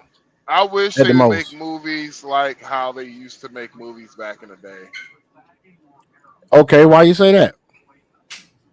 Well, just had me when we was talking about Martin Lawrence earlier. It just had me thinking about. I'm like, yo, it was some really good fucking scripts. Well, you had Yeah, apocalypse. What is it? Apocalypto Now. yeah. Shit. I might go just on war movies. Full Metal Jacket. Full Metal Jacket Saving was good, and Private you know what? Ryan. Red Dawn, nigga. Red Dawn. What was that one? Charles Sheen was on. He was a Oh, I can't remember soldier. which one you talking That about. Was shit that was fucking Platoon? good. Platoon. Platoon, dude, was That good as shit was fuck. good. You already said Saving Private Ryan, didn't you? Yeah, Saving Private Ryan. What else? What about that other one with Fury? Fury, when they was on the tank. Fury was a good No, movie. well, that's more of new school. I'm talking about old school. Old school. Well, I mean, it had a new Yeah. school goddamn plot. That shit did it good. Did it the genre good. I actually liked it. I actually liked the new school Fury because Shia LaBeouf, he was like, wait till you see. He was like, what a man could do to another man. That shit had me like, woo. Yeah, that shit was cool, man. I'm That trying to shit think gave what me else. What else? goosebumps. Black Hawk Down. Black Hawk Down was good. Oh, that was so good. I've been watching a lot of like war shit lately. I'm starting to watch that Jarhead. SEAL Team, the show. I've been watching SEAL that. Team 6. They Yeah, had SEAL Team. another one that came on at the same time of it. I forgot the name of it. There was another one. They had one about Mogadishu. Black Hawk Down about Mogadishu. What was that one? They had one about what's the other one, dude? In Serbia. Can't remember the name of this thing. They had one about the time they did in Serbia, dog.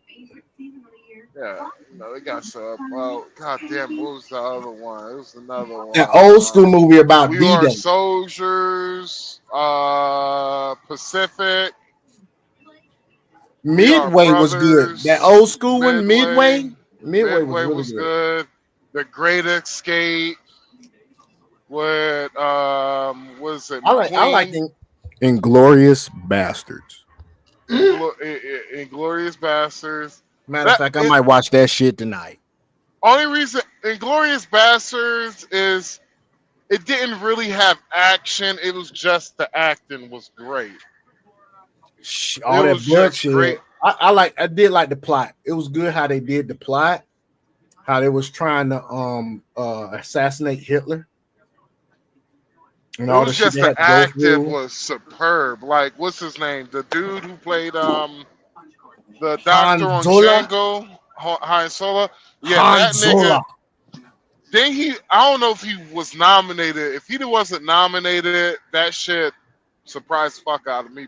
And he's Austrian, so it wasn't hard for him to get the damn, the voice and shit right. They was talking about this dude the other night on TV, dog, how he's not one of those ad-lib actors.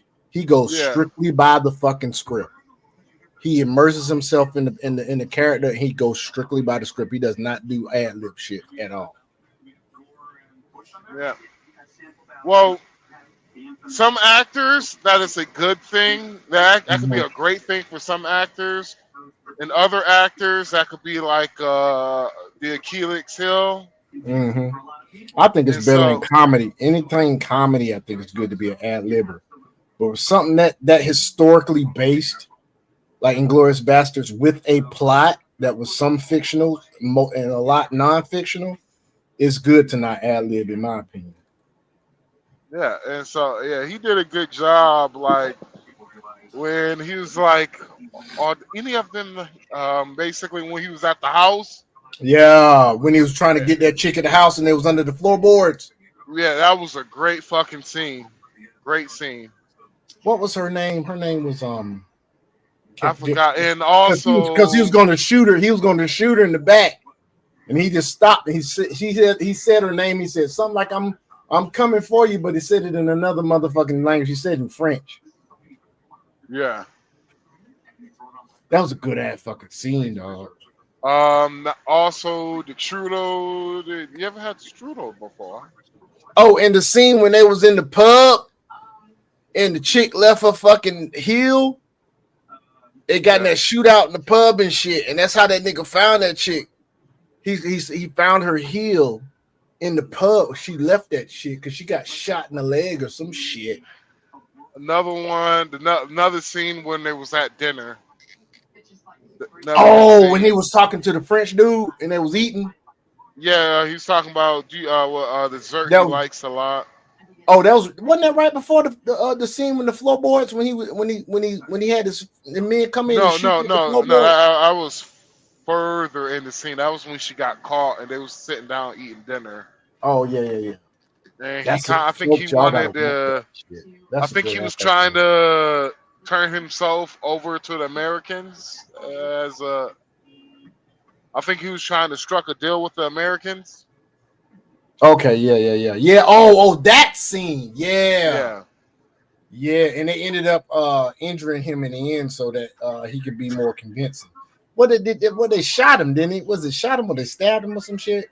I don't remember, man. I can't remember a the minute. mod. Yeah, some really, man. That's you know, a good man. ass fucking movie, dog. I mean, you got drama. That plot was so good. Comedy, drama. You got suspense in that bitch. Then old boy. Gump for me. That's Forrest Gump.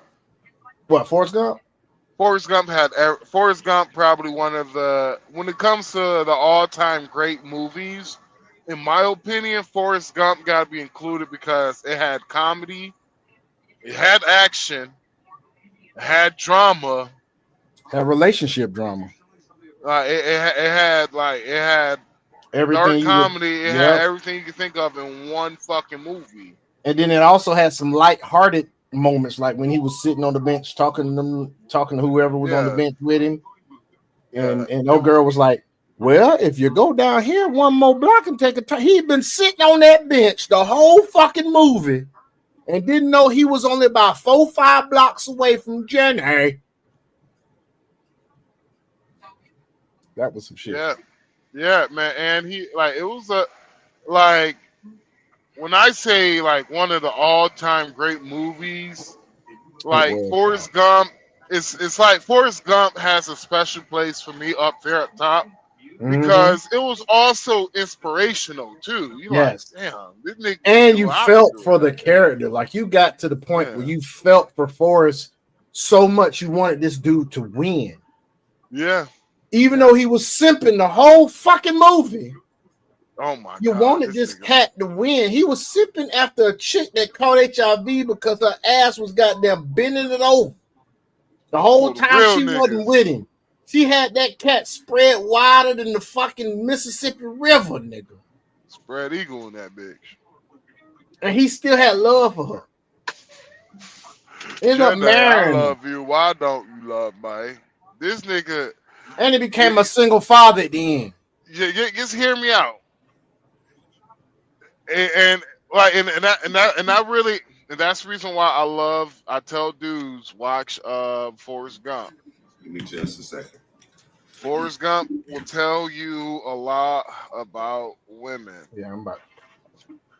Forrest Gump will tell you a lot about women, bro. Yes, sir. Because even though that nigga was a war hero, caping. I'm gonna repeat. He was a war hero, a college football star, a ping pong national world champion. Met the president. Met 2 or 3 presidents. Got the Medal of Honor. Medal of Honor pinned on him by the president. By one of the presidents. Hold on, what else? Did he write a book too? And he was got famous for fucking running across the country twice. Running, I just started running. A multi-millionaire with bubblegum shrimp. Multi-millionaire. It took all of that just to get his ass. And she tried to pin a baby on him. Trying to tell you that was not his child. That wasn't his kid, was it? No, it wasn't his kid. Boy, look at here. Pin the tail on the donkey. What the fuck she did to his ass? She pinned the tail on the donkey. She pinned the tail on the donkey. She put that's some damn fraternity fraud shit, y'all. Forrest Gump, the first movie nominated for Oscars. They actually had a chick in the movie who damn committed paternity fraud. Ain't that some shit? Now, they never specified it was paternity fraud. Because remember, that's who she. But here's the crazy shit. How do we like? There wasn't no DNA back there, so back then you had to take a woman for. The only thing you could do is take a woman for her word. Yeah. Now we knowing that words don't mean shit. Because discovering, with statistics now, a third of all children, a third of all children are being raised by a person that is not their father. Yep. Forrest Gump, folks. Forrest damn Gump and failed so, for that shit. Watch that shit, folks. And that's whenever I remember Coach Greg Adams was talking about it. I was like, yo, Coach Greg Adams. I was like, bruh, you gotta go deeper in that, bruh. I was like, it's deeper. I was like, it shows if a woman don't want you, bruh, she will make all types of categories for you in order for you to qualify for her. And if she don't like you, she gonna create all kinds of niggas that probably have fucked your. There's niggas that probably fucked your bitch just by looking she at was just like, damn, you look good. 15 man. Come bust me open. And that's the reason why when I was telling dudes, I was like, bruh, I was like, man, fuck. I was like, if you trying to fuck women, I was like, fuck the money, fuck all that shit. Learn how to talk to bitches. If you know how to talk to a bitch, bruh, I guaranteed you, bruh, you will never have to, man, nigga. If you know how to talk to a bitch, you will get more money from a woman than you had to make, if you know how to talk to a bitch. Mm-hmm. Look at these pookie ass niggas. A lot of these niggas are unemployed. They ain't got shit. They ain't got a pot to piss in. How do these niggas always have money? How do these niggas always have a place to stay? It's because of the women. Ain't And a car to drive. That's the reason why. See, these Drop women her can lie to y'all. at the job. Drop her ass off at the job. And had that bitch all day. Fuck you, Sean, because I used to do that shit. I used to do that shit. Hey, Sean, fuck you, nigga. I used to do that shit. I did that with 3 different women, bro. I used to drop them off at the work. Matter of fact, I don't even like driving chicks' cars, dog. A lot of them don't even take care of their shit. Yeah, that's the reason why. That's the reason why I stopped that shit. That's I realized the amount of money I have helped put in these bitches' cars. I could have bought my own car. Cash. Dude, I'm trying to tell you, ain't changed the oil, ain't checked the tires, motherfucker ain't had a damn transmission flush, none of that shit. Last chick, I put $3,000 in her car. I seen a chick put diesel in a fucking pickup truck in Florida, my nigga. I want to by the goddamn interstate, nigga. I want to repeat this, guys. The bitch who left me in another country, my bad, in another U.S. In Puerto Rico, I literally spent $3,000 on fixing her car. A month later, this bitch was fucking on another man and left me in another country. Mm-hmm. Never fucking again. That's fucked up. Oh, you damn right that shit fucked up. Oh, what makes it worse is the female that I talked about as my sis. That's her actual sister that did that to me. So this bitch have made family gatherings extremely awkward.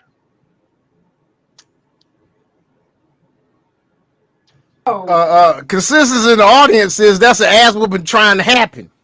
Shit. It's like this. There's not a lot of people that I could call and just be like, "Hey, I need you to help me get my shit." I had to do one of those calls because if I would have went there by myself, bro, I guaranteed you, I would have. I ain't gonna lie, I was ready to crash out, and I wasn't gonna crash out with her. It was her roommate that was there. I was ready to whoop that nigga's ass anyway. That's a definite crash out moment, dog. For real. Because Crash out moment.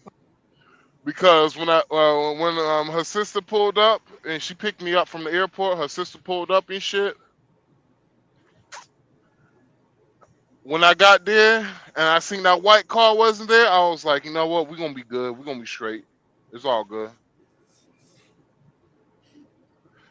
I had nothing left to say. Are we having a share the fucked up moments of the bitches from the past? Cause I share mine next. Fuck it.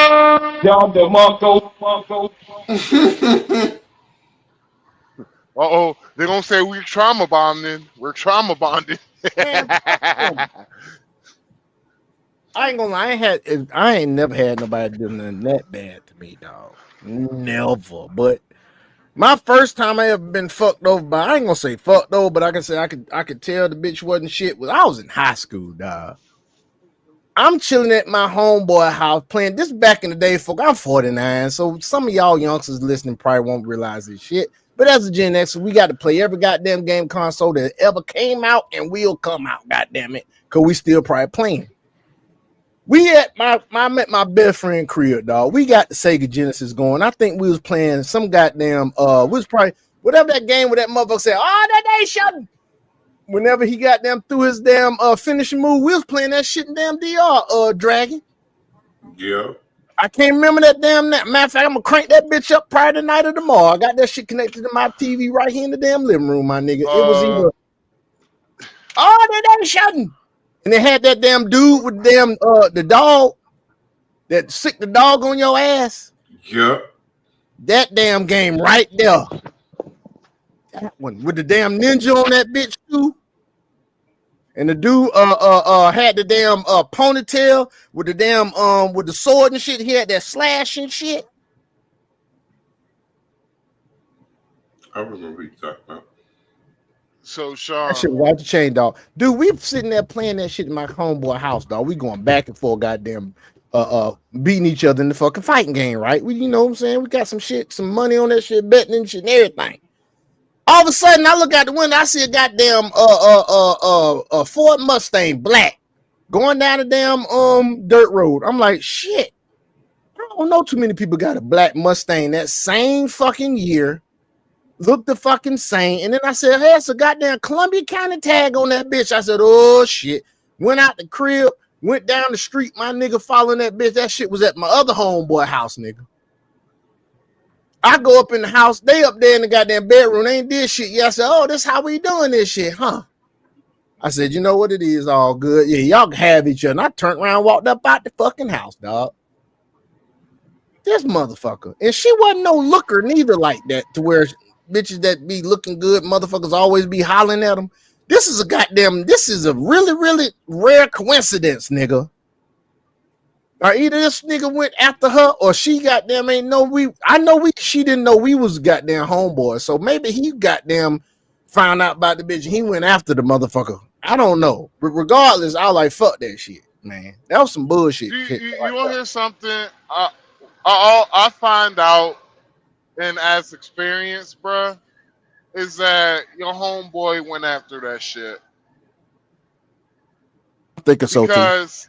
Because I literally I look at it like, you know, as a person who has had homeboys screw me over and shit, especially when it comes to women, I realize some of these niggas some of these niggas are competing with you, even though when you know, even when you don't even know that y'all competing with one another, but they're competing against you when you're not even competing against them. You feel what I'm saying?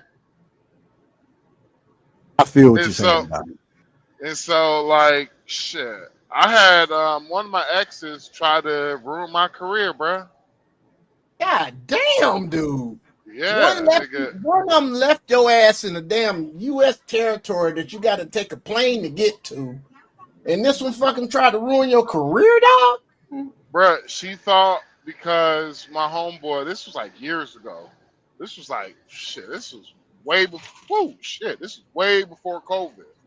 Hey, man, your chooser was broken, nigga. She thought because I was going to uproot and leave her and shit and, you know, be better in life and shit. And she thought I was going to leave her. And so right before I get ready to, before I go to orientation and shit, I gotta, you know, go take a test and everything. She poured some shit in my beer that caused me not to get the job. That's fucked up, dog. Yeah. I ain't find out until years later, until one of her friends, who I should have fucked. Honestly, I should have just broke up with her and just got with her friend and just lived my happy life with her friend and shit. Because I ain't gonna lie, bro, ain't no way in hell I would have left D's ass. Because me and her, it was me and D. We realized that if it wasn't for my ex, me and her would have probably got together and shit. Because it was just we had too much chemistry there. It was too much chemistry with one another. But that was the same thing with one of her other friends. One of my exes, she had a lot of gorgeous friends. Let's just say that. It was what, dog? One of my exes, she had gorgeous friends. Okay. When I mean gorgeous friends, I mean like example. One It'll of the make you chicks say, that you look at that bitch and be like, damn, true or not, shout for president. No, one of the chicks, she was a video vixen. Damn. Bet she had Yeah. that better calf cat, nigga. And I knew her because of a couple of artists I knew back in the day and shit. You know, a couple of niggas who rapped and all that shit, did R&B. But you know, she was all up in their videos and shit. And she was in Atlanta, and I had to go and pick up my truck and shit. And I was trying to save some money. I wasn't trying to get a plane ticket. I had to fly over there to get an Uber and all that shit. And she was in Atlanta and she was driving back up there, up there in Tennessee. I was like, shit, let me get a ride In with Atlanta, folks, watch them Atlanta women. you. And she was like, okay, bet. Man, well, she was from Knoxville. She was from Right Knoxville. So she was just like, all right, bet. The whole entire time, me and her talking and shit, and she was just like, oh my God. She was like, we just have so much in common and shit. Her man called. And when her man called, I could tell the vibes was she would have came to my hotel room and fucked me that night. That was the vibes. If her man would have never called, she was gonna come in my hotel room and fuck me that night. Because I literally say the same thing. Every woman who I have smashed have all given me the same look. She gave me that look, like D gave me that look. Yeah, and they all want to A lot of smash. I'm like, women I done smashed became strippers afterwards. D,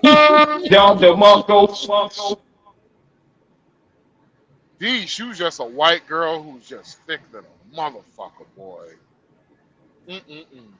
She wasn't thicker than a Snicker, was she, dudes? Nigga, she's thicker than peanut butter oatmeal sitting on the old school Bible, bruh. God damn. Like That chick was thicker than congealed bacon grease, nigga. yeah.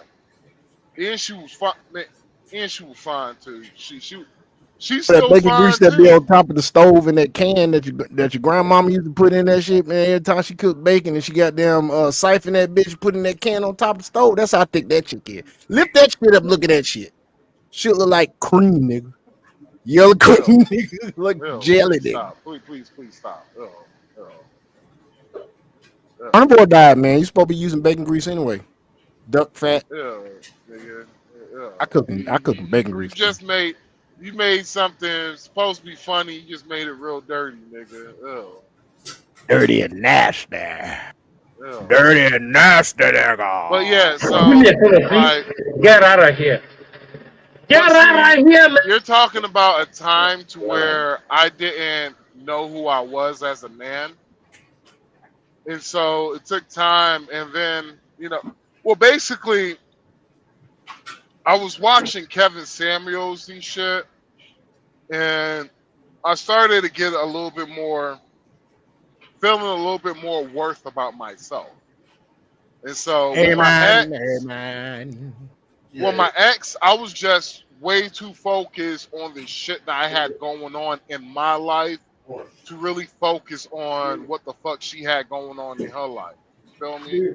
You was chasing your shit, doing getting your bag. It's whenever you have 10 people dying within 1 month, it kind of fucks you up a little bit.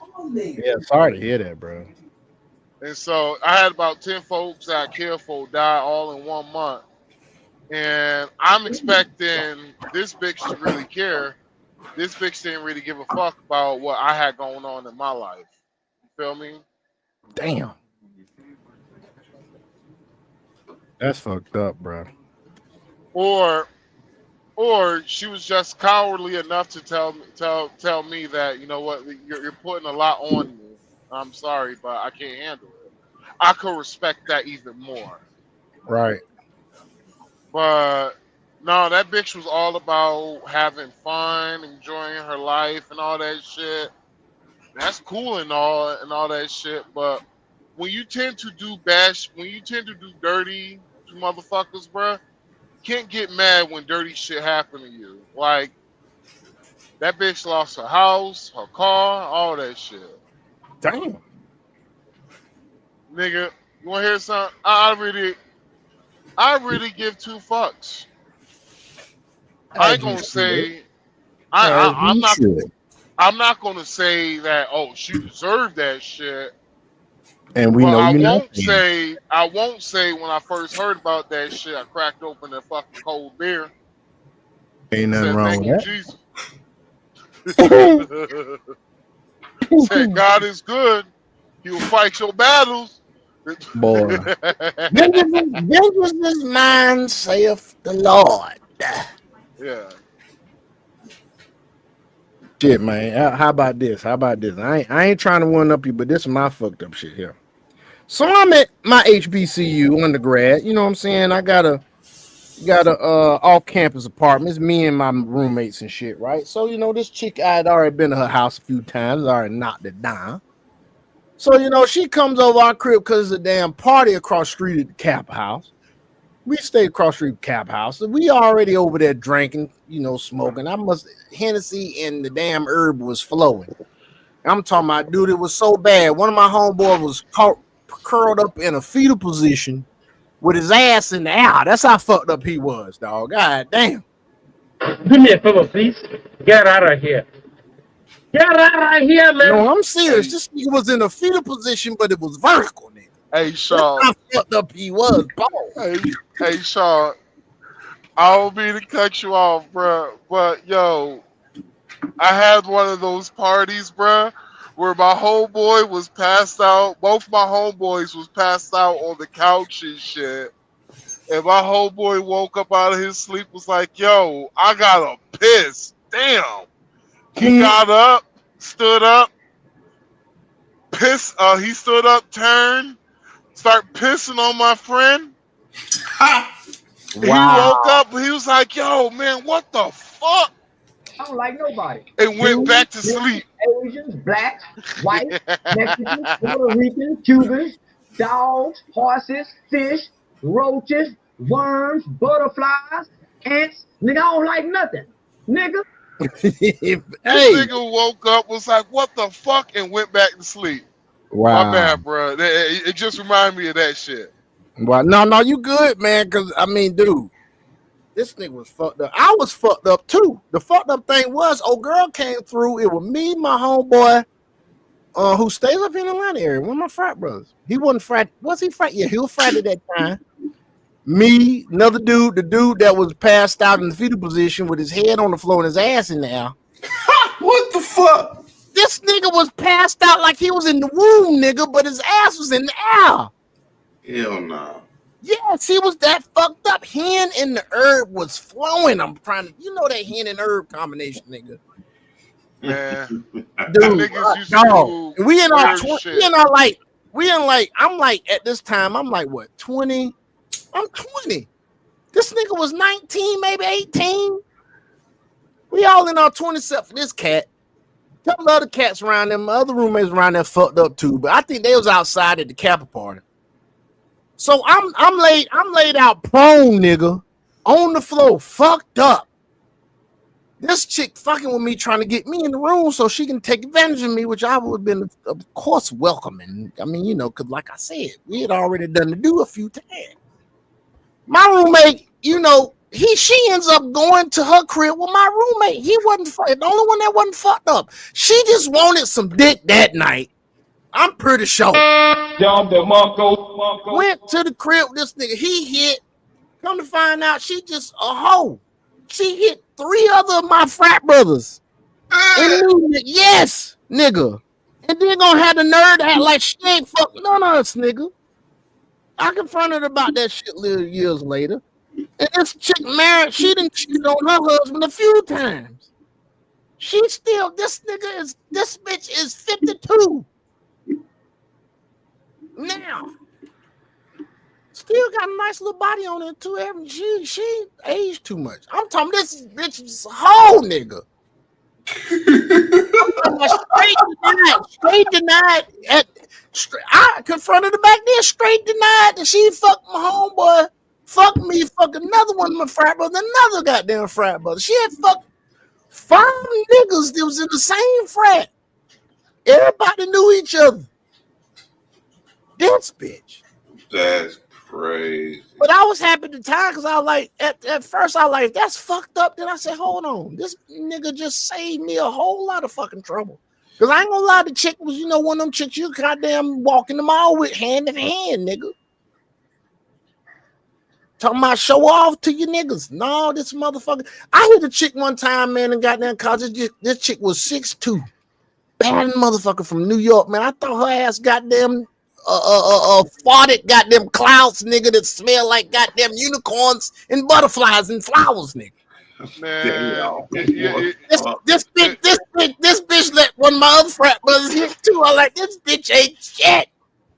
I got about like 4 bitches out there that owe me pussy, bro. Like I got 4 bitches out there that they got pussy rain checks that I deserve. I'm talking to you, Ashley. And the amount of goddamn trains, nigga, in college, I'm not even gonna get on that. Ashley, oh I'm talking about you, Ash. Back before you gained all that motherfucking weight. You owe him the box. I won't fuck now, nigga, but if I go back in the past, if you had a time machine, bro, if I had a time machine, nigga, bro, yo, that's with the holes, dog. Sean, me and this chick, it was just when we first met, we just clicked. And it was just something about me that did it for her. And I don't know what it was. I think it was my arms, bro. I'm gonna be real. I think it probably was my arms. Because back then, I ain't gonna lie, bro. I had some sexy arms back in the day, bro. Dog, don't mention this. You're making me fucking reminisce, dog. Cause it's a chick that I need to get hit, dog. It's a chick I never get hit, dog. She's Jamaican, dog. Big, nice titties, beautiful, like big lips, man.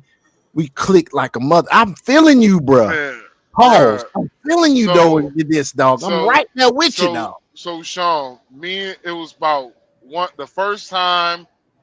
We first time we linked up. We met. We just met off the blue. We was at a party Robin. and shit.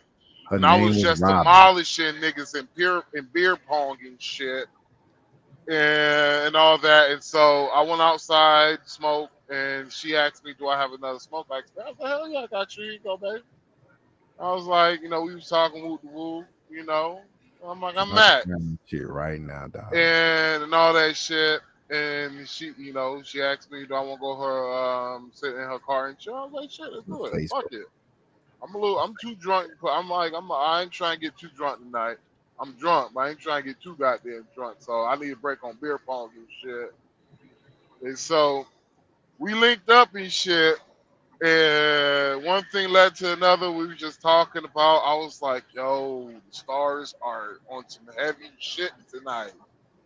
And she was just like, "Oh, you like stargazing too?" I was like, "Hell yeah!" I was like, "Shit." If I wasn't too drunk, I was like, "I'll have you. Let's drive up to the mountains and go look at the sky and shit." This And chick so, drove to the mountains, didn't she? no, we was way too fucked up if you can do that shit. Like she was like, "We could do it," and I was like, "Nah, baby." I was like, I was like, we had way too much to drink, and I was like, we already lost. We already the school already lost a student a couple of weeks back because of the same shit. So we ain't gonna do that shit. But I was like, hell, rain check for next time. And so me and her, we start making out and shit. She got on, man. She pulled out I ain't gonna lie, she pulled out the perfect titties at the time, bro.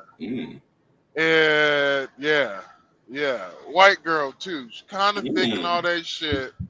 Then my Vanilla homeboy, titties, huh? he was like, "Hey nigga," he's like, "Hey man, we gotta go for a beer run." Loves I was vanilla like, titties. "Word, nigga." He was like, "We gonna do this right now." He was like, "Yeah, man, I'm sorry, bro, but we gotta get the beer run. We out." I was like, "Fuck." I was like, "Hey, let's rain check this shit real quick. I'll be right back." All right. Man, our car broke down the way there, bro. And so it took us an hour to fix it. By the time we came back from a beer run, bro, she was fucking gone. Damn. And I was like, fuck. Then the next time I seen her was about a couple of weeks later. I At had a least you seen her party again, dude. at my place. Bruh, why the fuck me and her, we linked and clicked it off again, bruh, and we was starting to get it on and shit. I couldn't get inside of my fucking room, bruh, because my homeboy and his girl was there and shit. And I was like, fuck. And Oh so yeah. I was like, fuck. I'm a team player. I'm Steve Nash, nigga. I was like, fuck. And I was just like, my homeboy and his girl's in my room, baby. I was like, so we went back to a car, did the same shit. This time, nigga, nigga got a little bit more handsy and shit. Mm-hmm. Then the next time I seen this bitch, I was doing bad, bruh. I was like, nigga, I was sleeping on somebody else's couch, bruh. Damn. And I was doing bad, but she still giving niggas some play and shit. And the whole entire time, I always wonder why the fuck she never brought me back to her place. Then I realized when I met Phil, that was Phil. I was one of Phil's girls and shit. I was like, fuck. But at least I still finger fuck though. Man, nigga, I wish I could go back today and smash, bro, because she had that.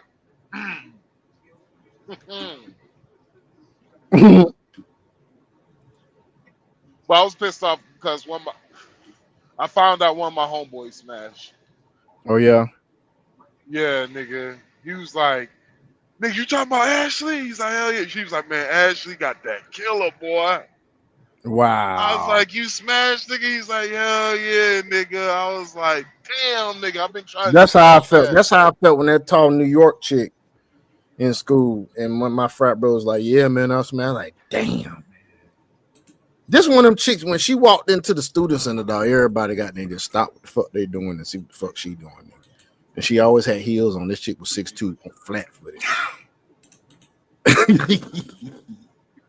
But you made me think about a chick, man. I met a long time ago, man, at a big function. It was like blue and white weekend, dog, Gainesville, Florida. These motherfuckers have a budget of $21,000 for a fucking weekend, nigga. And like the big event during the weekend, they have like a pajama party, they have like a goddamn cookout. I met her at a cookout, dog. I was just standing by a table. She was dancing on top of the table, you know, just chilling, just in a little vibe and shit. Jamaican chick, perfect titties, dog. Beautiful lips, dog. We clicked instantly, my nigga. And you know, during them weekends when something going on, you hope to see him at a party or something. You ain't get them. Back then, we ain't have no IG and none of this shit. This like 1997, 96. I can't remember. Summer. You know what I'm saying? So seen her a couple of times. And one time, man, I'm outside and the dude named his name is Mallet. That's his line name. This dude's been like one of the top steppers in our fraternity over the past decade and a half, maybe 20 something years. Winning like #1 shows. White dude actually tried to recruit me for they called themselves the Unknown Sigma Step Team. He was recruiting me for that shit, but I couldn't do it. And these Joes go nationwide and just split the proceeds between themselves. Only like 4 or 5 of these niggas. 6 at the most, because they had a couple that was like on the bench, you would say, come in like 5th man, the 6th man. You know what I'm saying? So well, go ahead, man. No, it's just you have maybe thought about something. It's just like to the women who out there listening now, men, like whenever you hear men talking about fast or whorish women, we're not talking about women like we don't like fast women. Actually, honestly, most men love hoes. We just don't love hoes in a long-term relationship with consequences. Yeah. It's because of the fact that what's the old saying? You can't turn a hoe into a housewife. Right. Hoes don't act right. There's hoes on the mission. There's hoes on the crack pipe. Hey, hoes, how you doing? How you been? Coconut, hey, doing whole stuff again. Yeah, I feel There's you, a bro. whole wide world. Even the mayor. How you gonna take a hoe to a hotel? Use a hoe. I mean, I feel you, dog. This chick wasn't no hoe though, dog. Not that I know of, man. All I know is, man, she had me from the time I seen her ass, dog.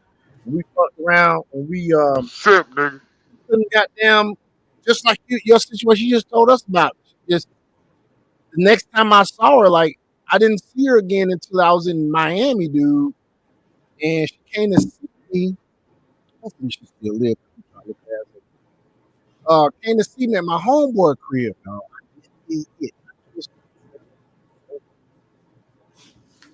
It was fucked up, but I actually seen her damn, one more time. I seen her one more time. Damn.